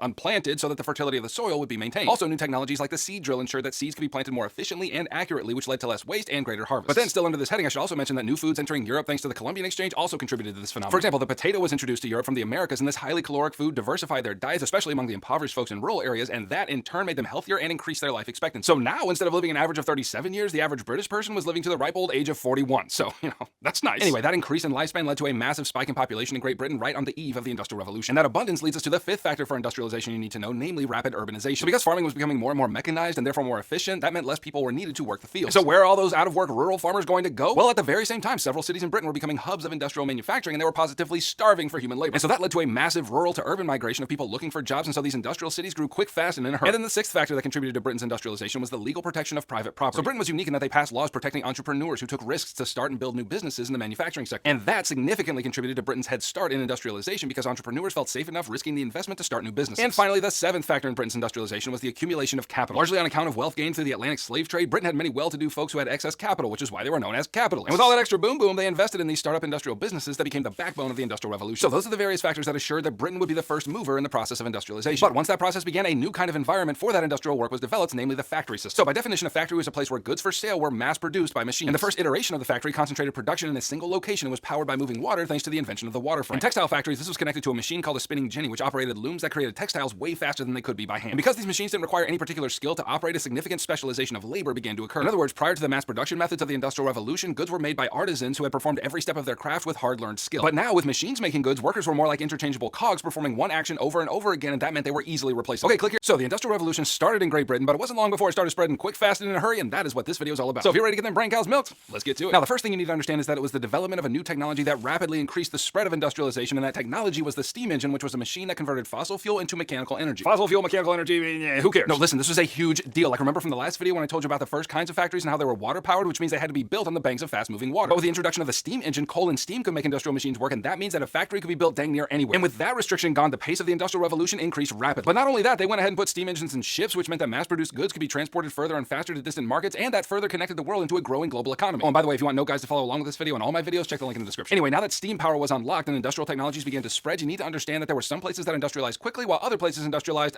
real slow. And as a budding historian, your first question is, obviously, what explains the difference in adoption? I got you, boo. So in the last video, we talked about all the 7 factors that existed in Great Britain that enabled them to be the first movers and shakers at the industrial party, things like waterways and lots of coal and favorable government policies. So as industrialization spread, what explains the difference between quick adopters and slow adopters was the degree to which each place also had those factors. Those that had many or all of them industrialized quickly, and those that had few or none of them, they didn't. So many places in Eastern and Southern Europe, for example, lacked abundant coal deposits and were landlocked without easy access to waterways, or else they were hindered by historically powerful groups like the nobility who didn't want their power challenged by this new economic arrangement. So the point is, in the 18th and 19th century, the world was becoming divided into industrialized nations and non-industrialized nations. And it was the industrialized nations like Great Britain and then France and the United States that began to claim a growing portion of the world's global manufacturing output and economic wealth. But on the other side of the spectrum, countries in the Middle East and Asia who had previously been manufacturing powerhouses of the world started to see their share of production for the world decline. For example, we could consider the decline of textile production in India and Egypt. Both had long been renowned for the quality of their textile production, but with the rise of mass-produced textiles in Britain, which were far cheaper, Indian and Egyptian market share declined. Or another example would be the decline of shipbuilding in India and Southeast Asia. Now, both regions had actually experienced an increase in shipbuilding prior to the Industrial Revolution, but with Britain's colonial takeover of the region, the shipbuilding sector was largely commandeered and controlled by Britain, who forced manufacturers to build ships for the Royal Navy. In other words, on a global scale, industrial countries made and sold lots of stuff, but non-industrial countries, not so much. And that means that power began to shift to those industrialized countries. Okay, now in case you hadn't noticed, I've been talking real vague about all of this, but now we need to get specific and lay out 4 test cases for how industrialization spread, and those 4 make a real nice comparison. So first, let's start in Western Europe and consider how industrialization took root in France. It wasn't until after 1815 that France began to industrialize on account of Napoleon was real busy taking over everybody's crap. But once that authoritarian turd was out of the way, France began to adopt industrial technologies, but their industrialization was way slower than Britain's. And why? Well, one of the main reasons is that France lacked the abundant coal and iron deposits, which was kind of the bread and butter of industrialization. Even so, before Napoleon was ousted, he sort of laid the foundations for French industrialization thanks to his construction of the Quentin Canal, which was a major waterway connecting Paris with the iron and coal fields of the north. Soon, the government sponsored the construction of railroads, and by the 1830s, textile factories were built, which created a significant cotton industry for France, and bonus, revived their slumping silk industry as well. So compared to Britain, France industrialized much slower. But on the upside, that slower adoption meant that France was spared some of the intense social upheavals Britain experienced because of its rapid transition. Okay, the second case in the spread of industrialization is the United States. Turns out that during the middle of the 19th century, they were working out some of their differences in a civil war. But once they got all that straightened out, the US industrialized real fast and became a major player on the global economic stage, mainly owing to the fact that it possessed many of the same factors that Britain had. Its territory was massive, which gave them abundant access to natural resources, not to mention its relatively political stability after the war. Additionally, its population was growing rapidly both through natural production and migration, which provided an expanding market for mass-produced goods. Because, as an eminent economist once said, if you're gonna make crap, you better have people to buy it. Anyway, as a result, the US economy grew exceedingly prosperous, and that led to a higher standard of living for its workers than their counterparts in Europe. And then the third case in the spread of industrialization was Russia. Now, by the end of the 19th century, Russia still remained under the dictatorial thumb of an absolutist czar, but the czar attached to that thumb could see that if Russia didn't industrialize, they were going to be left behind. And so he adopted many industrial technologies, most importantly railroad and steam engine technologies, and got industrialization going like a boss. And one significant achievement was the construction of the Trans-Siberian Railroad, which stretched all the way from Moscow to the Pacific Ocean. And the chief effect of this project was a significant increase in trade with eastern states like China, as well as creating an interdependent market throughout Russia. But although Russia's industrialization project brought them somewhat on par with other industrial powers, the top-down approach yielded brutal conditions for the workers. And that led to many uprisings among those workers and would eventually lead to the Russian Revolution of 1905. Therefore, unlike the United States, in which industrialization was largely driven from below by workers seeking new opportunities, Russia's industrialization was a state-driven affair in response to Russia's lagging development compared to Western Europe. And then the fourth and final case in the spread of industrialization is Japan. Now, I'll get into more detail on this in later videos, but the short version of the context here is that many Asian states were declining in power as Western industrial states became the big boys on the field. And that meant that places like China, who had for centuries been among the most powerful economic states in the world, were getting knocked around and taken advantage of by Western powers who forced them into submission through many unequal treaties. So Japan saw all this and was like, nuh-uh. Like, they didn't want to become subservient to Western powers too, so they began a kind of defensive industrialization during a period known as the Meiji Restoration. And they borrowed heavily from Western technology and Western education, etc., and quickly became an industrial power in the East. So much so that in a couple of decades, Japan would be the most powerful state in the region. Okay, click here. So the Industrial Revolution was made possible by a metric buttload of new technology, and I reckon we ought to talk about them. So if you're ready to get them brain cows milked, let's get to it. So first, let's consider the fuels and engines that made industrialization possible, and here's where I tell you that the Industrial Revolution wasn't just a singular development. In fact, it had 2 stages. The first Industrial Revolution started around 1750 and lasted until about 1830 and was mainly confined to Great Britain. The second Industrial Revolution started in the mid-19th century till the early 20th century and spread beyond Britain to some places in Europe, the United States, Russia, and Japan. And one of the chief markers of the difference between them is not merely the geographical spread of industrialization, but also the fuel and engines that characterized each phase. So in the first Industrial Revolution, coal was the main fuel. And coal was real nice because it burned way hotter than wood. So what? Well, that's important because the main engine of the first industrial revolution was the steam engine, which was developed and improved by British scientist James Watt in the 18th century. And basically, this engine used the prodigious hotness coming from burning coal to boil water and then create steam and then turn turbines. And when that sweet bippy was attached to factory machines, they started cranking like a boss. And the chief effect of the adoption of the steam engine is that factory machines no longer had to be powered by rapidly moving water in streams, which means that factories could be built dang near anywhere, which became a chief reason for the rapid spread of the factory system. But why stop at powering only factories with steam engines, says you? Well, they didn't, says I. The steam engine was also used to power locomotives, which ran along railroads and would be a significant means of transporting mass-produced goods to market quickly. And then steamships were fitted with steam engines as well, all of which increased the efficiency and speed with which products could be sold. And many ports around the world developed coaling stations for ships to refuel, and with the opening of the Suez Canal in 1869, the distance from Europe to Asia shortened significantly, which in turn led to the multiplication of steamships and the rapid expansion of trade. Oh, and by the way, if you want note guys to follow along with this video and all my videos, check the link in the description. But then, around the middle of the 19th century, a new fuel would be harnessed, namely oil, and that would be the marker of the second industrial revolution. As methods were developed to refine this inky black goodness into products like gasoline, a new kind of engine was developed to harness that energy, namely the internal combustion engine. And this thing was smaller and more efficient than the steam engine and would eventually power a new development in transportation, namely the automobile. But the thing to remember here is that both of these sources of fuel dramatically increased the amount of energy available to humans during this period, even if it came with significant environmental costs like air pollution. But that's a real bummer, and we're going to save it for another video. Now, in addition to fuels and engines, the second industrial revolution majored in the development of other new technologies as well. And just for poops and giggles, I'll name 3 that you need to know. First was the widespread development of steel as the main building material for industrialization compared to iron in the first industrial revolution. Thanks to a new technique called the Bessemer process, iron was combined with carbon and hot air was blasted into it, and science, chemicals, etc., etc. Look, I'm a history teacher, not a scientist, so I can't explain exactly how it worked or why, but the point is the steel that emerged from the Bessemer process was far stronger and more versatile than iron alone. And bonus, steel became way cheaper to produce, and so steel became the preferred building material for constructing bridges and railroads and ships. Okay, the second technology characterizing the second industrial revolution was chemical engineering. So you had chemical engineers who developed synthetic dyes for textiles, which were far cheaper than the organic dyes used in the first revolution. Additionally, industrialists during this period were all about the rubber. And a process called vulcanization was developed that made rubber harder and more durable. And that was real nice because rubber was widely used in factories to make belts for machines, and later it would be used to make tires for those sweet automobiles. And third, the second industrial revolution saw the rise of electricity, which had arguably the most significant impact of all the new technologies on industrialized nations. Thanks to our boy Thomas Edison, electricity was harnessed to power light bulbs, which not only lit factories but also people's homes. And soon, electric streetcars and subways were developed that provided mass transit in major cities that were becoming increasingly large and complex thanks to continued industrialization. And not to be overlooked here is the development of the telegraph, which was developed by Samuel Morse in the 1840s. This thing was able to send communication across wires to distant places with the use of short and long electrical signals, which became known as Morse code. Eventually, in the 1870s, a telegraph wire was laid across the entire stinking Atlantic Ocean, connecting Britain with the United States, which further developed these two industrial powers' economies. Okay, and finally, let me explain 2 major effects that came with this dizzying array of new technology. The first major effect was the development of interior regions throughout the world. You see, for much of human history, the most developed cities and states were located in coastal areas because that's where most of the trade and interaction happened. But with the incredible expansion of railroads, including several transcontinental railroads in places like the United States and Russia, new settlements were developed in places that were previously much more difficult to reach. Additionally, the telegraph made instant communication possible across great distances, which enabled manufacturers to gain almost real-time intelligence on market conditions in distant places. And all of that meant more stuff made, more stuff sold, and they'd be getting rich. And then the second major effect was the profound increase in trade and migration. Because of all these developments, the amount of global trade multiplied by a factor of 10 between 1850 and 1913, to which I say,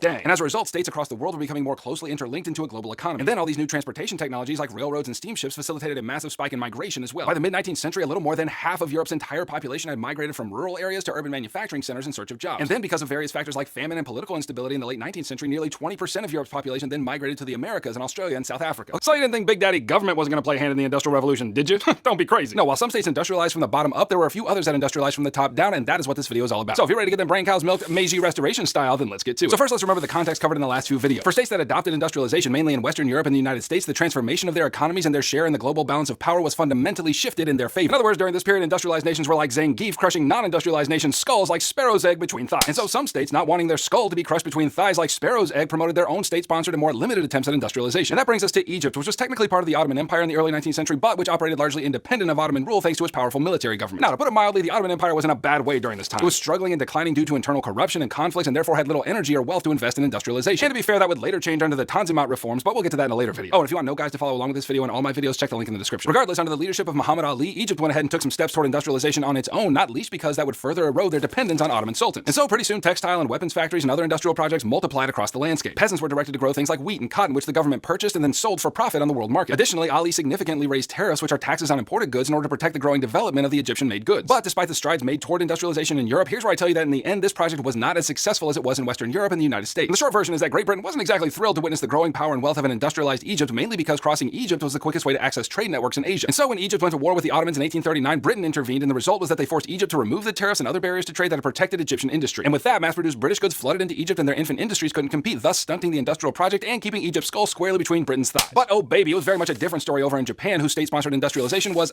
real successful. So recall from the previous video that Japan during the Tokugawa shogunate had almost completely isolated itself from Western influence in trade, leaving only a single port open to Dutch traders. You know, Japan was just having some me time and didn't want to mess with all this industrialization nonsense. But a couple of factors emerged to change that attitude quick, fast, and in a hurry. First, Japan witnessed Western powers rapidly rapidly dominating other Asian states like the once great China. Now, we'll talk more about that development in another video, but here you just need to know that Western powers basically overwhelmed China with their industrialized military might and forced them into a series of unequal treaties that made China subservient to Western economic interests. And Japan saw this and was like, yeah, no thanks. And the second factor that changed Japan's mind was the arrival of U.S. Commodore Matthew Perry, who came to Japan with a fleet of steam-powered ships stacked to the rim with guns. And he sent a letter to the shogun demanding that Japan open trade relations with the United States, and with boss-level intimidation tactics, sent a white flag of surrender as a gift with that note. In other words, if you don't open your ports to us, you're going to need this flag because we're going to crush your skull like Sparrow's egg between thighs. And so ultimately, Japan decided to initiate an aggressive state-sponsored program of industrialization as kind of a defensive measure against Western domination. And that was facilitated by a Japanese civil war in 1868, which led to the overthrow of the shogunate and the reestablishment of an emperor by a group of young samurai who had become fearful of the effects of Western intrusion and continued Japanese isolationism. The result was a period known as the Meiji Restoration, in which Japan sought to escape foreign domination by adopting much of the industrial practices that had made the West powerful. And in the beginning, they basically borrowed from the West wholesale. Japan sent emissaries to major industrial powers to learn everything they could about their technology, their culture, education systems, and political arrangements, and implemented much of that in their own state. But then later on, they would pump the brakes a little and borrow a little more selectively. But in the end, Japan established a constitution that provided for an elected parliament, which they borrowed from Germany, and the state funded the extensive building of railroads and the establishment of a national banking system, as well as the development of industrial factories that produced textiles and munitions. And so the result of the Meiji Restoration and their further projects of industrialization ultimately led to Japan becoming a major industrial power in Asia. And as such, they gained enough power to deal with Europeans and Americans on equal terms, which was not the case anywhere else in the region. Okay,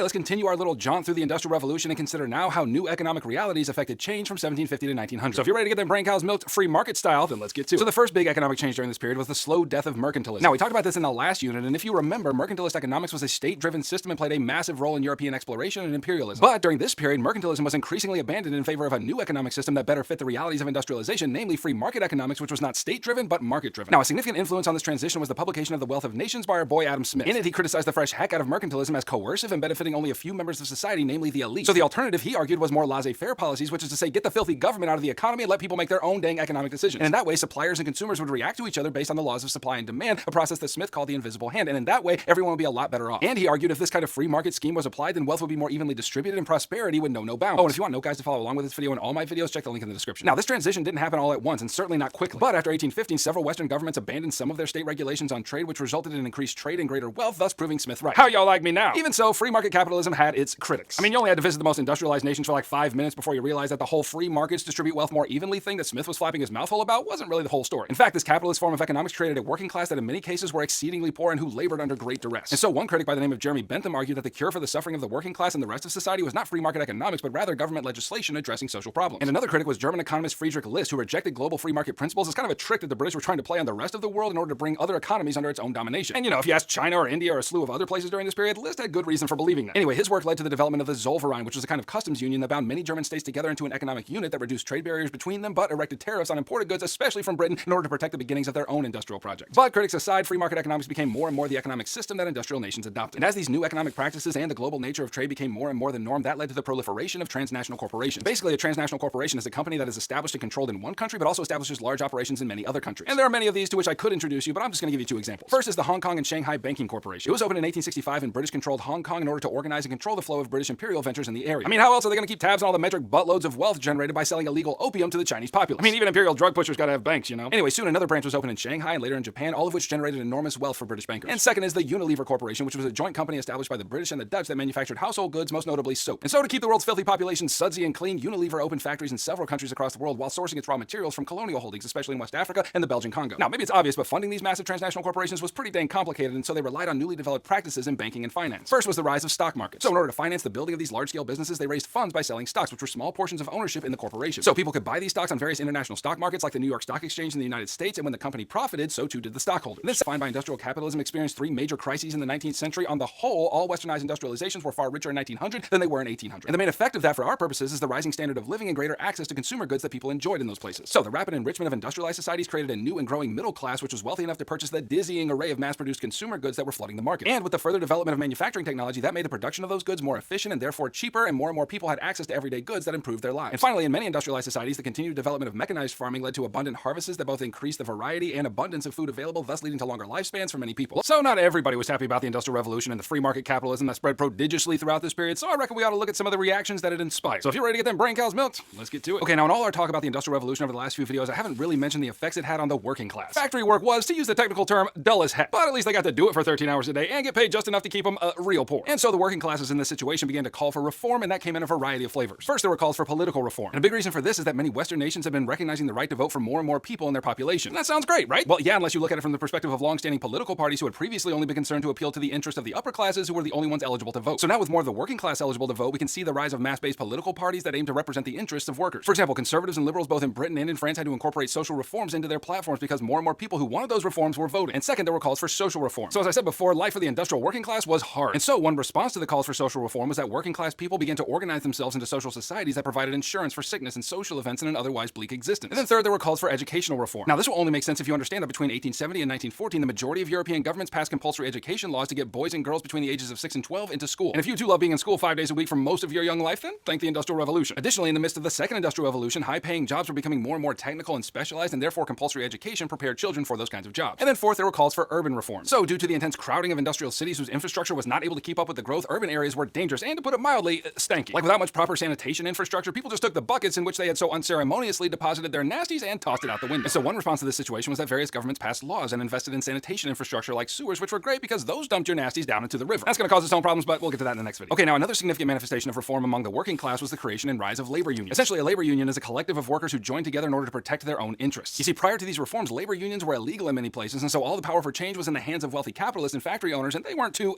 flexible. Hey boss, I just lost another finger. Can I get a couple hours off to go to the doctor? Well, those machines ain't gonna run themselves, and you still got 3 good fingers, so get back to work. So before this, no one worker could affect change in the system. But labor unions were collectives of hundreds or thousands of workers, and that gave them a lot more power to negotiate and bargain with employers to improve their lives. And as unions multiplied throughout Europe and then into the United States and then to a more limited degree in Asia and Africa, they used their collective power to bargain for higher wages and limited working hours and improved working conditions. And by the end of the 19th century, British labor unions could count nearly 2 million workers on their rolls, while German and American unions had about 1 million each. And some of these unions turned into proper political parties that sought to enact reforms on behalf of the working classes in the highest levels of government. For example, the German Social Democratic Party was formed out of the General German Workers Association, and it advocated for Marxist reform in Germany. Specifically, they aimed to transform the capitalist system of private ownership of the means of production to social ownership of the means of production. And that leads nicely to our next point. So not all the people reacting to industrialization and capitalism responded with physical acts like strikes or whatever. Now, there were also some folks that got real thinky about it, and the chief actor here is our boy Karl Marx. Now, he was a German, but he lived in Great Britain for a long time, and he witnessed firsthand the suffering and injustices the working class endured on account of a society entirely awash in filthy capitalism. And Marx believed that capitalism was by nature an unstable system that couldn't hack it in the long run, especially because it created a sharp class division in industrial societies. Like here were the fancy pants upper class folks sipping their drinks and filling their leisure time with cockfights and other weirdness, and the only reason they were able to do that is because the working class suffered to keep them wealthy. Therefore, by Marx's reckoning, that situation couldn't go on forever, and the inevitable result would be a violent revolution of the lower classes against the upper classes, and the result would be a classless society. And so Marx and Friedrich Engels published these ideas in the Communist Manifesto in 1848, and they called their approach scientific socialism. And Marx's argument was essentially historical. He argued that history obeys laws just as the physical world obeys the laws of physics. Therefore, history moved through patterns and stages with its major energy arising out of class struggle until one day it would reach its ultimate goal. Essentially, what he's arguing is that the intense societal changes brought on by the Industrial Revolution had violently exacerbated the division between the two groups of Marx's classification, the bourgeoisie and the proletariat. The bourgeoisie were those who owned the means of production, like factories and lands, and thus exploited the proletariat for their own benefit. And so, once the proletariat became conscious of that arrangement, they would rise up in a cataclysmic moment of revolution and overthrow the bourgeoisie, and that would mark the end of class struggle, and there would be no more classes, and everyone would just exist in a warm socialistic hug. Okay, now let's turn the corner and consider 2 state-level responses to industrialization, and we'll start with our friends over in Qing, China. So in the late 18th century, China continually snubbed British traders. Big mistake! And the result was a trade deficit that Britain sought to remedy. And how would they remedy that? By creating more desirable goods that would attract Chinese buyers? Don't be crazy. They started importing illegal opium, which was a highly addictive drug from British-controlled India. And as the drug began to have serious negative consequences on the Chinese population, Qing authorities cracked down on the illegal trade, which led to 2 conflicts known as the Opium Wars. And long story short, Britain was an industrial power and China was not. And so British industrial might easily defeated the less modernized Chinese forces and forced them to sign unequal treaties that opened several trading ports against their will. And that defeat was like blood in the water, and all the industrialized sharks in the world smelled it and were like,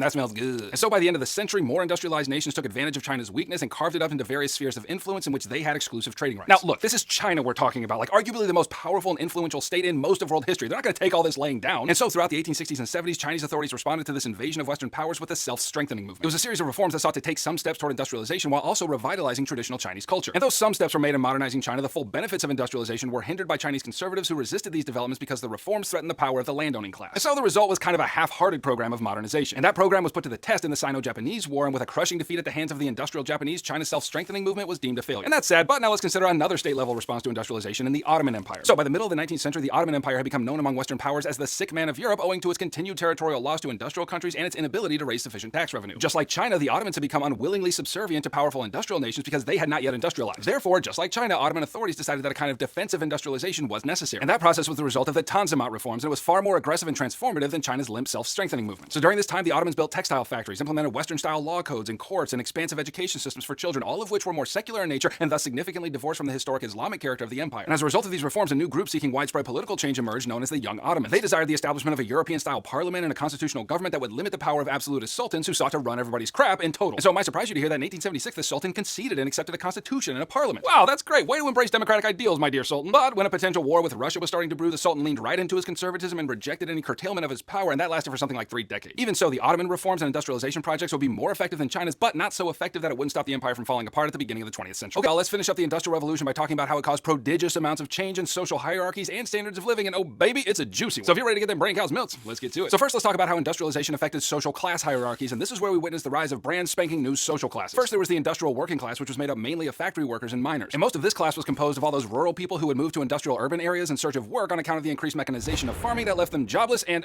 real hungry. Now, it's going to be important for you to remember here that prior to the Industrial Revolution, most workers possessed some kind of skill that their work required. Like farmers had been taught the delicate art of plowing fields and tending to livestock, artisans had developed the craft of carving wood and assembling it, etc. But now all these folks in the working class spent their days in factories performing unskilled labor. It was the machines that were precision instruments, not Randy over there pulling the lever to make the machine crank. That meant that the working class was viewed by factory managers as kind of interchangeable parts themselves, since they could easily be replaced with another unskilled worker. Now, to be fair, the working class did benefit in some ways from the rise of industry. For example, on average, their wages were higher than they were in the rural places from which they migrated. However, there were steep costs as well. Much of the danger of factory work and mining, the crowded living conditions and shoddy tenements, the spread of disease, and the mind-numbing repetitive work fell on them. Okay, now the second class to appear during this time was the middle class, and they arguably benefited the most from industrialization. This class included wealthy factory owners and managers, as well as other white-collar workers like lawyers and doctors and teachers. And they were called white-collar workers because, they wore white collars and didn't get filthy like the working class rabble. Anyway, the middle class had enough money to live pretty cushy lives. They could afford manufactured products that improved their quality of life, and in some of the upper parts of the middle class, they had enough money to kind of buy their way into the aristocracy in some places. And in general, the middle class understood themselves as having risen from the ranks of the working class strictly by their own ingenuity and effort, and that anyone who did not rise to the middle class was lazy and lethargic. I work 14 hours a day with 7 fingers in one eye and explosive diarrhea on account of the cholera. Well, maybe if you had worked a little harder, you wouldn't be in this situation. And then the third social class was known as the industrialists. Sometimes known as captains of industry, industrialists were at the top of the social hierarchy, and because of the incredible wealth they gained by owning large industrial corporations, they soon became more powerful than the traditional landed aristocracy. Now, industrialization had a profound effect on women as well, but those effects were different depending on what class they were in. Working class women in general worked wage-earning jobs in factories just as men did, since the pittance of wages their husbands earned was not enough to sustain a family. And on a related note, in the beginning of the Industrial Revolution, children as young as 5 worked wage jobs in factories and mines as well. Like 5-year-olds digging coal out of the center of the earth, shaking hands with the devil, and they were okay with this? Well, yeah, because remember, most folks in the working class had migrated from rural areas and many of them were farmers. However, men, women, and children in the industrial environment were often split up and worked in different factories or mines. So while children were still working, they were doing so apart from the traditional context of the family. But once the dangers of industrial work became clear, some governments passed laws to remove children from the difficulties of industrial work and get them into school. Anyway, back to women, and now let's consider the experience of middle-class women during this period, and it was different. Owing to their position in the middle class, their husbands made enough money to support the family, which means middle-class women, as a general rule, did not work. And so what are these women going to do if they have no paid labor to do? Well, they stayed home in their separate sphere and got all domestic. Therefore, middle-class women were increasingly defined by their domestic roles as homemakers whose main task was to create a safe haven for their working men and a nurturing environment for their children. Because after all, those sandwiches ain't gonna make themselves. Okay, and finally, let's consider some of the challenges people in the industrial age faced. And I'm feeling saucy, so I'm gonna give you 3. And it's not just the sauce, you actually have to know these 3. Now, here's where I tell you that the rapid pace of industrialization meant that industrial cities grew far too quickly for their infrastructure to keep up. And that leads us to the first problem, namely the rampant problem of pollution in industrial cities. Coal smoke from factories and steamships covered towns in soot and often resulted in a toxic fog that lingered over cities, causing health problems for those who lived there. And then both industrial and human waste was often dumped into nearby rivers, which polluted the drinking water. For example, the water in London's River Thames had gotten so low due to drought, and all the fecal deposits produced a horrible stink that hung over the city for a long time. So, that's nasty. Anyway, the second problem came in the form of housing shortages. Because more people were flooding into cities than there were places for them to live, hastily constructed tenements were built to house them. In some cases, several families lived together in small apartments which were poorly ventilated, and sanitation was almost non-existent. And that created the conditions for the rapid spread of diseases like typhoid and cholera, which sickened and killed many among the working class. And the third problem was increased crime. With so many poor and working class people concentrated into urban areas, there was a significant rise both in theft, oftentimes stealing in order to survive, and violent crime, which was often associated with higher levels of alcohol consumption. Okay, it's 6 with a banger and talk about all the new ideologies that led to a second and distinct wave of imperialism during the period 1750 to 1900. So if you're ready to get them brain cows milked, let's get to it. And let's begin, as is proper, with a little context. So hopefully you'll recall that during the last period, several Western European states got their power pants on and set their sights on building maritime empires, which is to say sea-based empires. They focused on dominating the Indian Ocean trade and then colonizing the crap out of the Americas. Now, in this current period, I'd like to tell you that Europeans were like, hey, you remember all that Enlightenment stuff? Yeah. All those ideas about how people were born with liberty and by rights ought to govern themselves? You think all our worldwide domination of people who don't want to be dominated kind of contradicts all that stuff? That's hilarious.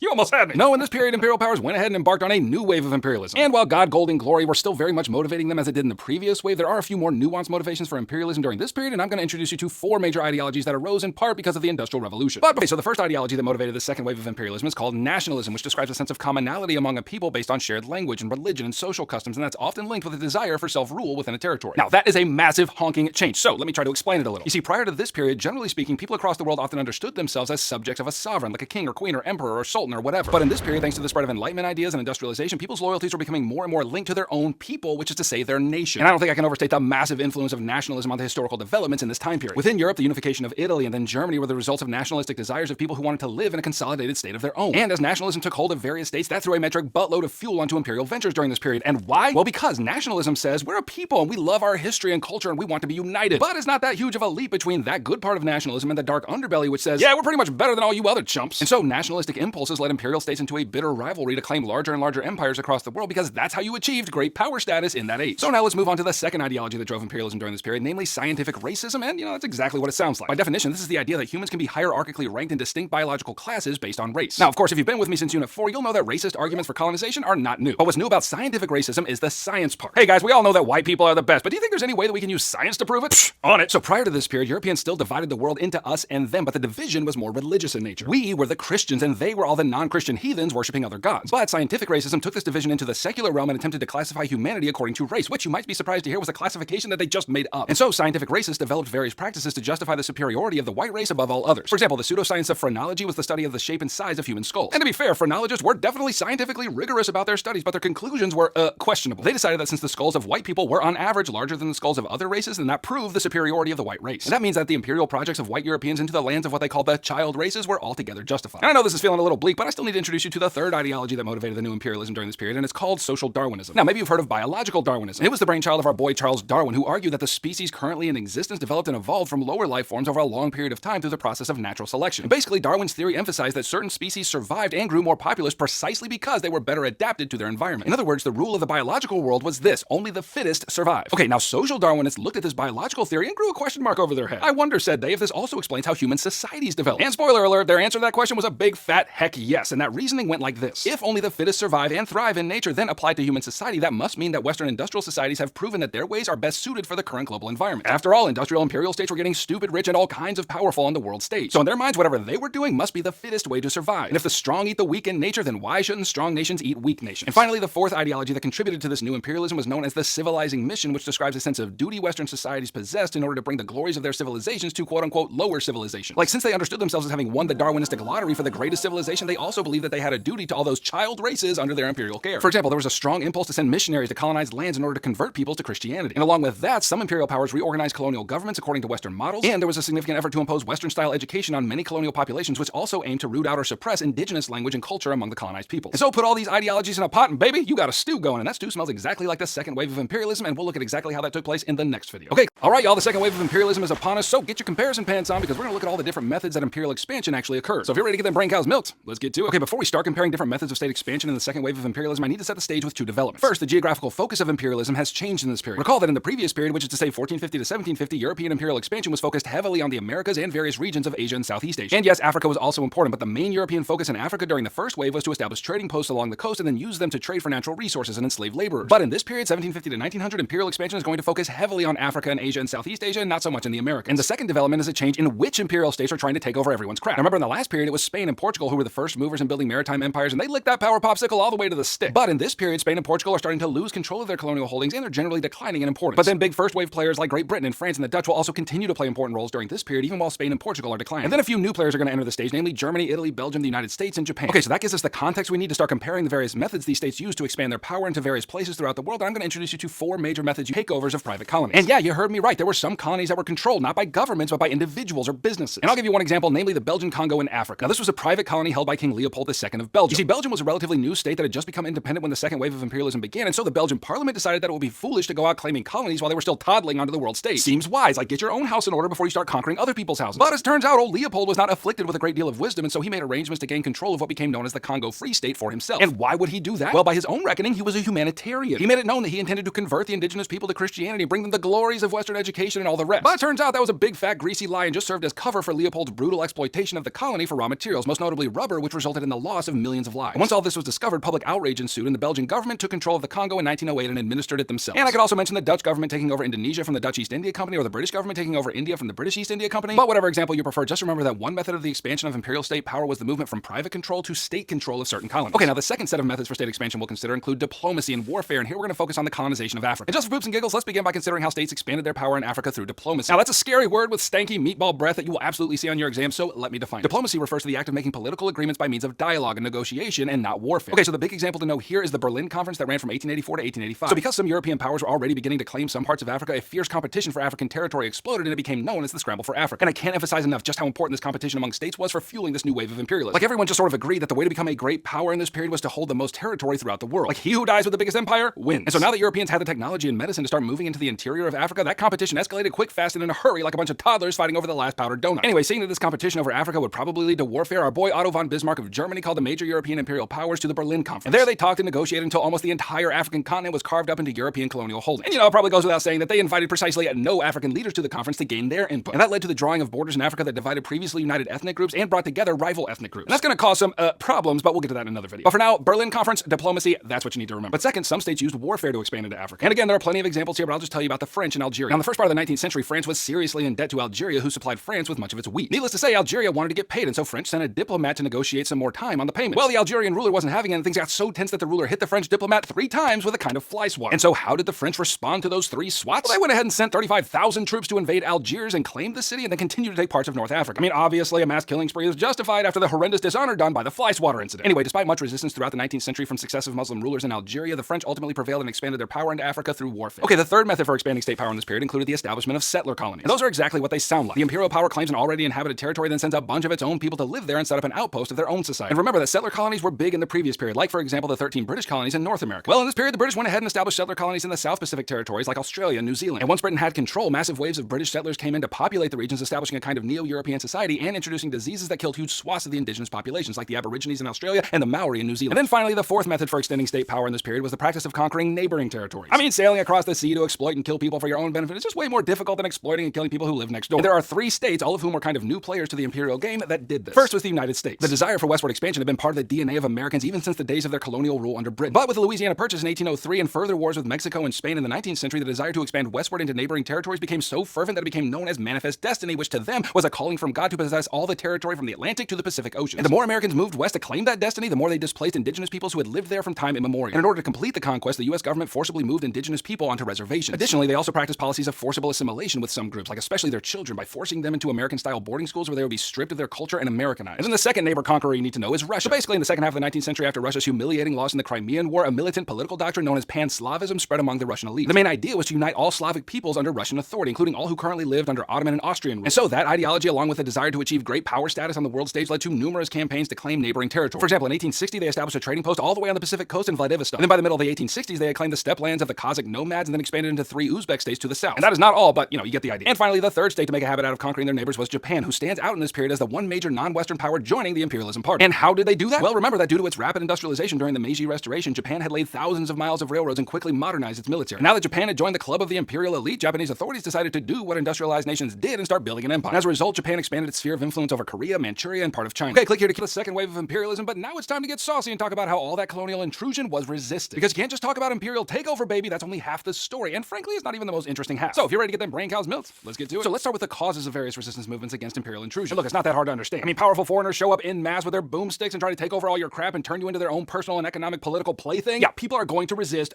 duh. But that kind of answer isn't going to work on an essay, so let me give you 2 very specific reasons for anti-colonial resistance during this period. First, we're increasing questions about political authority around the world. So remember a couple of videos ago when we considered the various motivations for imperialism during this period, and one of them was a commitment to the civilizing mission? Okay, so once European imperial powers went ahead and used their pseudo-scientific methods to put white people on top of the racial hierarchy, that led some of them to believe that they had a duty to help improve the child races that they were colonizing. So to that end, many imperial powers introduced Western-style education to some folks under their imperial thumb. And at that point in history, a significant influence on Western education was Enlightenment thought, especially ideas like popular sovereignty and the social contract. And so in many colonial territories, those ideas caused the educated to question the legitimacy of imperial power. Well, look, even though that was the case in some places, I should say the colonized people didn't need a Western education to question foreign domination. And then the second reason for resistance was the growing sense of nationalism in many places throughout the world. Now remember back in the video in 6.1, we talked about how nationalism served as a motivation for industrial states to get their imperialism pants on and start taking over the world. And that's true, but nationalism also works from the other side too. When imperial powers imposed their will and their language and their culture on various colonized peoples, that had a way of inducing a sense of nationalism in the conquered peoples. And that led many of them to resist colonization and fight for a state of. And now that you understand the causes of resistance, and there are many more, let me introduce you to 3 examples of how various peoples resisted imperial intrusion. First, there was direct resistance against imperial states, which is to say people fought back with weapons and violence. There are so many examples here, like the 1857 rebellion in India, which sought to throw off British domination, or Tupac Amaru's rebellion in Peru. But since you only need to know one of these rebellions, let me introduce you to my favorite, namely the Ya Asante War in West Africa. Now, in the first half of the 19th century, Great Britain was greedy to get its hands on more territory in West Africa in order to expand their Gold Coast colony. And to that end, they made no less than 4 attempts to conquer the Asante Kingdom in order to access the rich deposits of gold in their territory. But it was the fifth and final conflict that proved decisive, which became known as Ya Asantewa's War, or you'll sometimes hear this called the War of the Golden Stool. So as it turns out, the Asante possessed a golden stool, which for them represented their cultural unity, and whomever sat upon that stool possessed the authority to rule their people. And the British thought if they could just find that stool and have someone sit on it, then the Asante would be like, "Oh man, that white guy just found our stool and sat on it, so I guess he's in charge." Regardless, the queen mother of the Asante, namely Ya Asantewa, led her people in rebellion against such blatant British intrusion, and she did so with armed violence. And saucy side note, she rallied the men to fight by shaming them and said, "Hey, look, if y'all don't get up and fight, the women will go fight in your place." And so the men fought tirelessly against the British. But even so, the superior weaponry of the industrial British proved mightier than the weaponry of the Asante, and after severe casualties on both sides, the British claimed the Asante territory. Okay, now the second way some peoples responded to imperial intrusion was to create new states on the periphery of colonial empires. And here a good example is the creation of the Cherokee Nation at the edge of the United States territory. Now remember that during this period, the United States itself rebelled against the British imperial power and won independence. And in doing so, they basically doubled their territory. That was a great thing for them because the US citizens really liked westward movement. But as the US gained more territory, more citizens continued to push west, they often clashed with indigenous peoples who had claims on that land from time immemorial. And ultimately, the superior weaponry of the US armies expelled various indigenous nations from their ancestral lands. Now there were some people groups like the Cherokee who responded to this situation by assimilating to American culture. But Americans be Americans, and even that wasn't enough to keep Congress from passing the Indian Removal Act of 1835, which forcibly removed the Cherokee along with several other indigenous people groups from their eastern territory and resettled them in the Oklahoma Territory in the west. And there, the Cherokee Nation established a new state on the periphery of the United States, including a semi-autonomous government, a judicial system, etc. However, by the end of the century, the westward expansion of Americans led to the incorporation of much of the Oklahoma Territory into the new state of Oklahoma and the marginalization of the Cherokee authorities. And finally, third, you need to know at least one example of indigenous rebellions that were inspired by religion. So here you can think about the Ghost Dance movement in North America, which is a marvelous example, but here I'm going to focus on the Xhosa cattle killing movement in southern Africa. So here come the imperial British overlords again, trying to take over the territory of the Xhosa people, and same story, better guns, better communication technology, etc. And all of this led to the British claiming more and more of the Xhosa territory until there wasn't enough land for the Xhosa to survive. Additionally, many of the Xhosa cattle were dying off on account of diseases that may have come from Europeans. And so around the middle of the century, a religious movement started gaining steam, and its driving energy was bound up in a prophecy. It said that if the Xhosa people slaughtered their cattle, then new healthy cattle would rise up to replace them. Additionally, after the slaughter, the ancestral dead of the Xhosa would rise up and drive the European intruders from their land. And so as a result, the Xhosa killed hundreds of thousands of their own cattle. And unfortunately, the only outcome was their own starvation, and that made it far easier for the British to come in and fully claim their territory. Okay, turns out the second wave of imperialism we've been talking about had massive effects on the growing global economy, and I reckon we ought to talk about it. So if you're ready to get them brain cows milked, let's get to it. Okay, so one of the main themes of this unit has been the effort of industrialized imperial powers to take over and colonize the whole dang world. And one of the main motivations for doing so is to get their grubby hands on more and more raw materials that they needed for their factories to turn out manufactured goods. And so, as imperial powers gained more and more colonies, many of them transformed those colonial economies into export economies, which are primarily focused on the export of raw materials or goods for distant markets. Oh, and if you want to know, guys, to follow along with this video and all my videos, check the link in the description. Now, that may not seem like a big deal to you, but it was a massive development. You see, before a lot of these places were colonized, most of the people in Africa or Southeast Asia or the Americas were subsistence farmers. And that just means the farmers grew a variety of foods that they and their families consumed in order to survive. But once these imperial powers showed up, they had other plans. They got busy quick, fast, and in a hurry reorganizing colonial economies around the export of one or maybe two cash crops or natural resources. So, for example, here's a piece of land in which many subsistence farmers grow a diversity of food for their survival. But then here comes Big Daddy Imperial State, which colonizes the territory and then notices that all that soil is good for growing cotton, for example. Oh, what a coincidence! They need raw cotton by the metric buttload for their textile factories. So get all those yams and potatoes and wheat and all the rest out of here. Y'all are growing only cotton from here on out. Or if it was raw materials, then the only thing those people were doing was digging for copper or diamonds or whatever. So the big development here is that imperial powers fundamentally transformed colonial economies to serve their own interests, namely the extraction of natural resources or the production of industrial crops. And I know what you're thinking, like, why would they do such a thing? And that is a very perceptive question, my young people, so let me explain it up real nice. So the first cause of this massive economic development was that imperial powers needed raw materials for industrial factories. Remember, industrial production is the means by which states gained and maintained power during this period, and since those machines needed raw materials, then exploiting their colonies to get them was, just fine by them. So for example, the economies of Egypt and India were highly dependent on exporting cotton to Britain. Prior to this, Britain got a lot of its cotton from the United States, but then they were rude enough to get themselves into a civil war, and so the cotton supply dried up. So Britain cranked up their Egyptian and Indian holdings to produce cotton like mad, and by the end of the 19th century, almost the entire Egyptian economy, for example, was dedicated to exporting cotton to Britain. And the same thing goes for the extraction of palm oil in West Africa. You see, palm oil was used to manufacture goods like soap and was a critical lubricant for factory machines. Therefore, using enslaved labor, palm oil plantations were established throughout West Africa, and their colonial economies were dominated by its export. And then there was the mad dash for guano extraction in the Pacific and Atlantic islands. As it turns out, these giant mountains of bird poop made real good fertilizer for industrial crop operations. Okay, and then the second cause of this economic development was the need to supply food to growing urban centers. Now remember that a major effect of industrialization was urbanization, or the migration to and growth of cities. And as these cities grew more populous, there were more and more mouthholes to feed, and therefore they had to import food from elsewhere. Therefore, some colonial economies were reorganized to meet that need by shifting to cash crop cultivation of popular foods like sugar and coffee, and the growing demand for meat among the middle class and industrial nations, which was satisfied by industrial ranching operations set up in Argentina and Brazil. And finally, let's talk about the effects of all these global economic developments, and I'm going to mention two. First of all, profits from exports were used to purchase finished manufactured goods. So for example, Britain's colonial holdings more than doubled over the course of the 19th century, but in most cases they were less concerned about adding territory than they were about integrating those colonies into a growing network of trade. In other words, colonies provided a closed market for manufactured goods. So what that means is, because industrial states manufactured far more goods than their own populations could buy, they needed other markets for their output. So as colonial economies shifted to cash cropping, most of what they needed to survive had to be purchased on the world market. Therefore, whatever profits they gained from the export of natural resources or mineral extraction went to purchasing the finished manufactured goods exported by imperial states. And that reality is related to the second effect, namely a growing economic dependence of colonial people on their imperial parents. And this is the thing to remember, so don't miss it. The reorganization of colonial economies served only the interests of the colonizing overlords, not the indigenous people. So when imperial states organized colonial economies for their own benefit, that means that the colonial peoples became more dependent upon them for their own well-being. Look at, in fact, different flavors of imperialism during the period 1750 to 1900. In this video, we're gonna have a little taste of economic imperialism. So if you're ready to get them brain cows milked, let's get to it. So one thing you really need to understand in this period is that imperialism involves more than just industrial powers showing up with their fancy machine guns and taking over people's crap physically. No, full-blown colonization is pretty costly, and when you've got a massive honking empire across the world, you might need to find another way to exploit non-industrial powers that's a little easier on the wallet. And that's where we get economic imperialism, which by definition describes the act of one state extending control over another state by economic means. And I can see it in your eyes, you want an example. Well, good news, baby, I got two for you. The first major example of economic imperialism during this period is the influence of Britain and France in China, which led to a series of conflicts known as the Opium Wars. Now, if you've been paying attention since the beginning of this course, you'll remember that China has always been kind of a big deal. I mean, the word China literally means something like Middle Kingdom, which is to say, by Chinese reckoning, they were at the center of the whole dang world. And for much of world history, that was true, but during this period, China went from the center of world power to the edges, and there were a lot of reasons for that, but chief among them was their failure to industrialize, which left them vulnerable to other industrial powers. And speaking of which, here comes. For a long time, the Chinese restricted British traders to a single trading port, and that caused significant problems for Britain, not least of which was a major trade imbalance between the two states. You see, although Chinese goods like silk and porcelain, most of all tea, were in high demand in Britain, there was very little demand in China for British-made goods. So that means that British silver was piling up in China, but no Chinese silver was making its way back to Britain. And so faced with this dire situation, Britain did what any rational country would do. They got their best minds together to innovate and create products that the Chinese would love in order to rectify that imbalance. And if you believe what I just said, and this is clearly your first time here at Hiemler's History, and if so, I'm glad to have you here, but seriously, that is not what happened. No, the British went ahead and increased their colonial production of opium in India and illegally exported it to China. And just so you know, opium is a highly addictive and destructive drug. Like it's the great-grandpappy of heroin, which is, to put it mildly, a life ruin. And so because it was so addictive, more and more of the Chinese population was getting hooked on it, and wouldn't you know it, the Chinese silver started pouring into the British coffers. Well, not surprisingly, the Qing officials were not fans of their people getting addicted to the old dopium and therefore banned further import of the drug and even seized and destroyed opium shipments in the British trading port in Canton. And the British were like, how dare you prevent us from profiting off the loss of consciousness, coma, and possible death of your people. And so in retaliation, the British showed up in force, and that began the first conflict of the Opium Wars, in which Britain taught China the great lesson of the age, namely, industrialized military might wins every time. So the British defeated and humiliated the Chinese, whose hand was forced to sign a very unequal treaty known as the Treaty of Nanjing, which opened several new trading ports to the British. And that gave Britain enormous economic influence over the Chinese. But then things just kept getting worse for China after that. In the middle of the 19th century, the Qing dynasty began to weaken and fracture for all kinds of reasons, but a major reason was the Taiping Rebellion in the middle of the 19th century. It was a religious movement among ethnic Hans that sought to get rid of the foreign Manchu rulers of the Qing dynasty. And long story short, it was pretty dang successful for about 15 years. But ultimately, the Qing military crushed the rebellion, but not without spending metric buttloads of money and causing the deaths of something like 20 to 30 million people. And so with all that going on, Qing rulers didn't exactly have the time or attention or money to think about industrializing, which, as we're about to see, is going to cause a big problem. So yeah, the Qing remained in power, but things were a little unstable, and that would be fine just as long as some outside industrial powers didn't come in again to take advantage of that weakness. But, you know,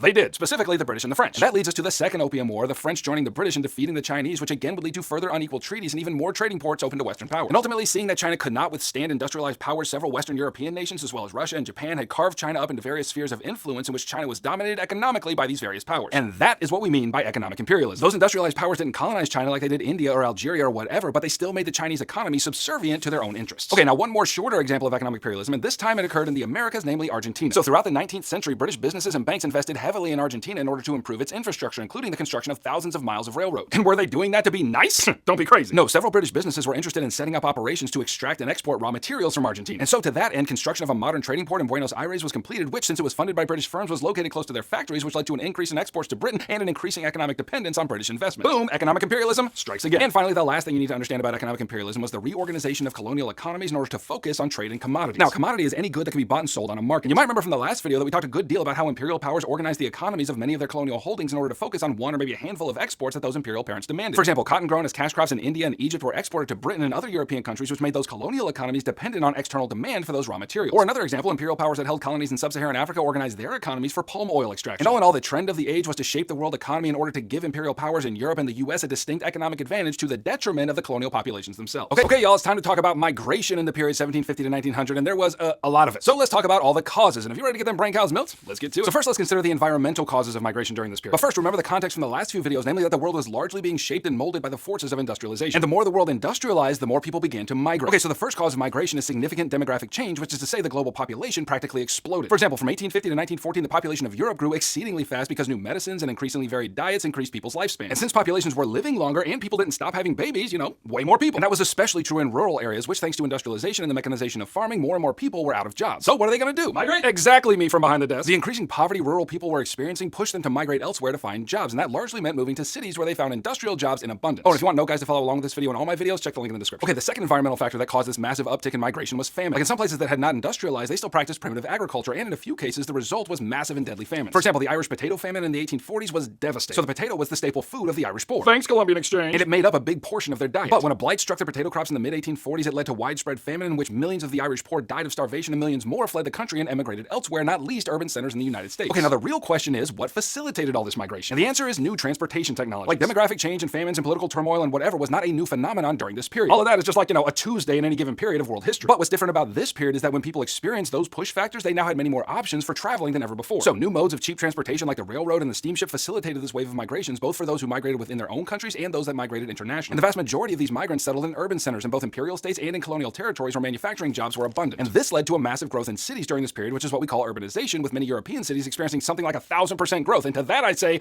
dang. But these transportation technologies also had another effect. Many migrants left their homes and never returned from their destination societies, but some of them took advantage of the cheap transportation and returned home. For example, in the last part of the 19th century and the early part of the 20th century, hundreds of thousands of Lebanese merchants migrated to places like Argentina and Brazil, both for economic opportunity and to escape the religious persecution of the Ottoman Empire. And because the departure and arrival of steamships and seaports throughout the Americas was kind of like a daily reality, a large portion of them were able to return home. So, that's nice. Okay, now finally, we need to consider the economic causes for migration, and essentially this boils down to people moving because they needed to find work. And there were basically two flavors of this kind of job-seeking migration. First, some migrants relocated elsewhere freely based on their own decisions and desires. Like they considered their own joblessness and their economic suffering, and they were like, this is dumb, I'm gonna go find a job somewhere else, and so they migrate. And during this period, lots of migrants to the United States fit that particular category. Millions of Irish, Italian, and German immigrants left their home societies and relocated to the urban centers of the East Coast of America. And then on the Western Coast, millions of Chinese immigrants relocated there to find work in the booming railroad industry. But the second flavor of migration for work wasn't as cheery. In this case, millions of people migrated for work because they were forced to, because the globalized economy still very much relied on coerced and semi-coerced labor. And let me give you an example of each. In terms of coerced labor, the Atlantic slave trade was still booming at the beginning of this period. Now, to be fair, many states that relied on slavery would abolish it later in this period, but it was still a significant cause of the forced movement of people early on. Also under the heading of coerced labor was convict labor. For example, both the British and the French established penal colonies in various places throughout their empires, including British Australia and French Guiana. And so instead of spending the money to stuff convicts into jails at home, they just sent them across the world to do hard labor in their colonial holdings, things like railroad building. And then on the semi-coerced side, let's talk about indentured servitude, which describes an arrangement in which a laborer would sign a contract to work for a certain number of years, usually between 3 and 7, in exchange for free passage to their destination. You see, as I said before, outright slavery would be largely abolished during this period. But that doesn't mean that industrialized states didn't still need real cheap labor in order to keep them on top of the world's economic heat. And so indentured servitude filled a lot of that gap. For example, because poverty was a growing concern in India, the British government facilitated the migration of indentured Indians to various parts of their empire, including the Caribbean and Africa and Southeast Asia. And the British also operated tin mines in Malaysia, where they made use of Chinese indentured servants who were suffering the effects of their poverty at home. About the causes of migration from 1750 to 1900. So now, as is proper, let's talk about the effects, and my goodness, they're spicy. So if you're ready to get them brain cows milked, let's get to it. Okay, so the first major effect of this period of massive migration occurred in the home societies of many of these migrants, namely an increasing gender imbalance. You see, since the majority of migrants during this period were men seeking jobs in urban centers or cash cropping operations, the result was that there were far more women than men in their home society. And that reality led to the necessity of women taking on roles that were traditionally reserved for men. For example, in areas where subsistence farming was the norm, men traditionally broke the ground for planting and tended the livestock. But now with all those men gone, it was women who took up those traditionally masculine and physical duties. Additionally, family structures in those places began to change as well. For example, in South Africa, where men were absent in larger numbers than they were in many other places, about 60% of the households were now led by women. And women in some places in Africa were able to sell excess food like cassava on the market and were thus able to gain financial independence as well. In fact, just for poops and giggles, I should also tell you that as women gained more and more independence in this region, a popular saying gained wide purchase among women. They said, "What is man? I have my own money."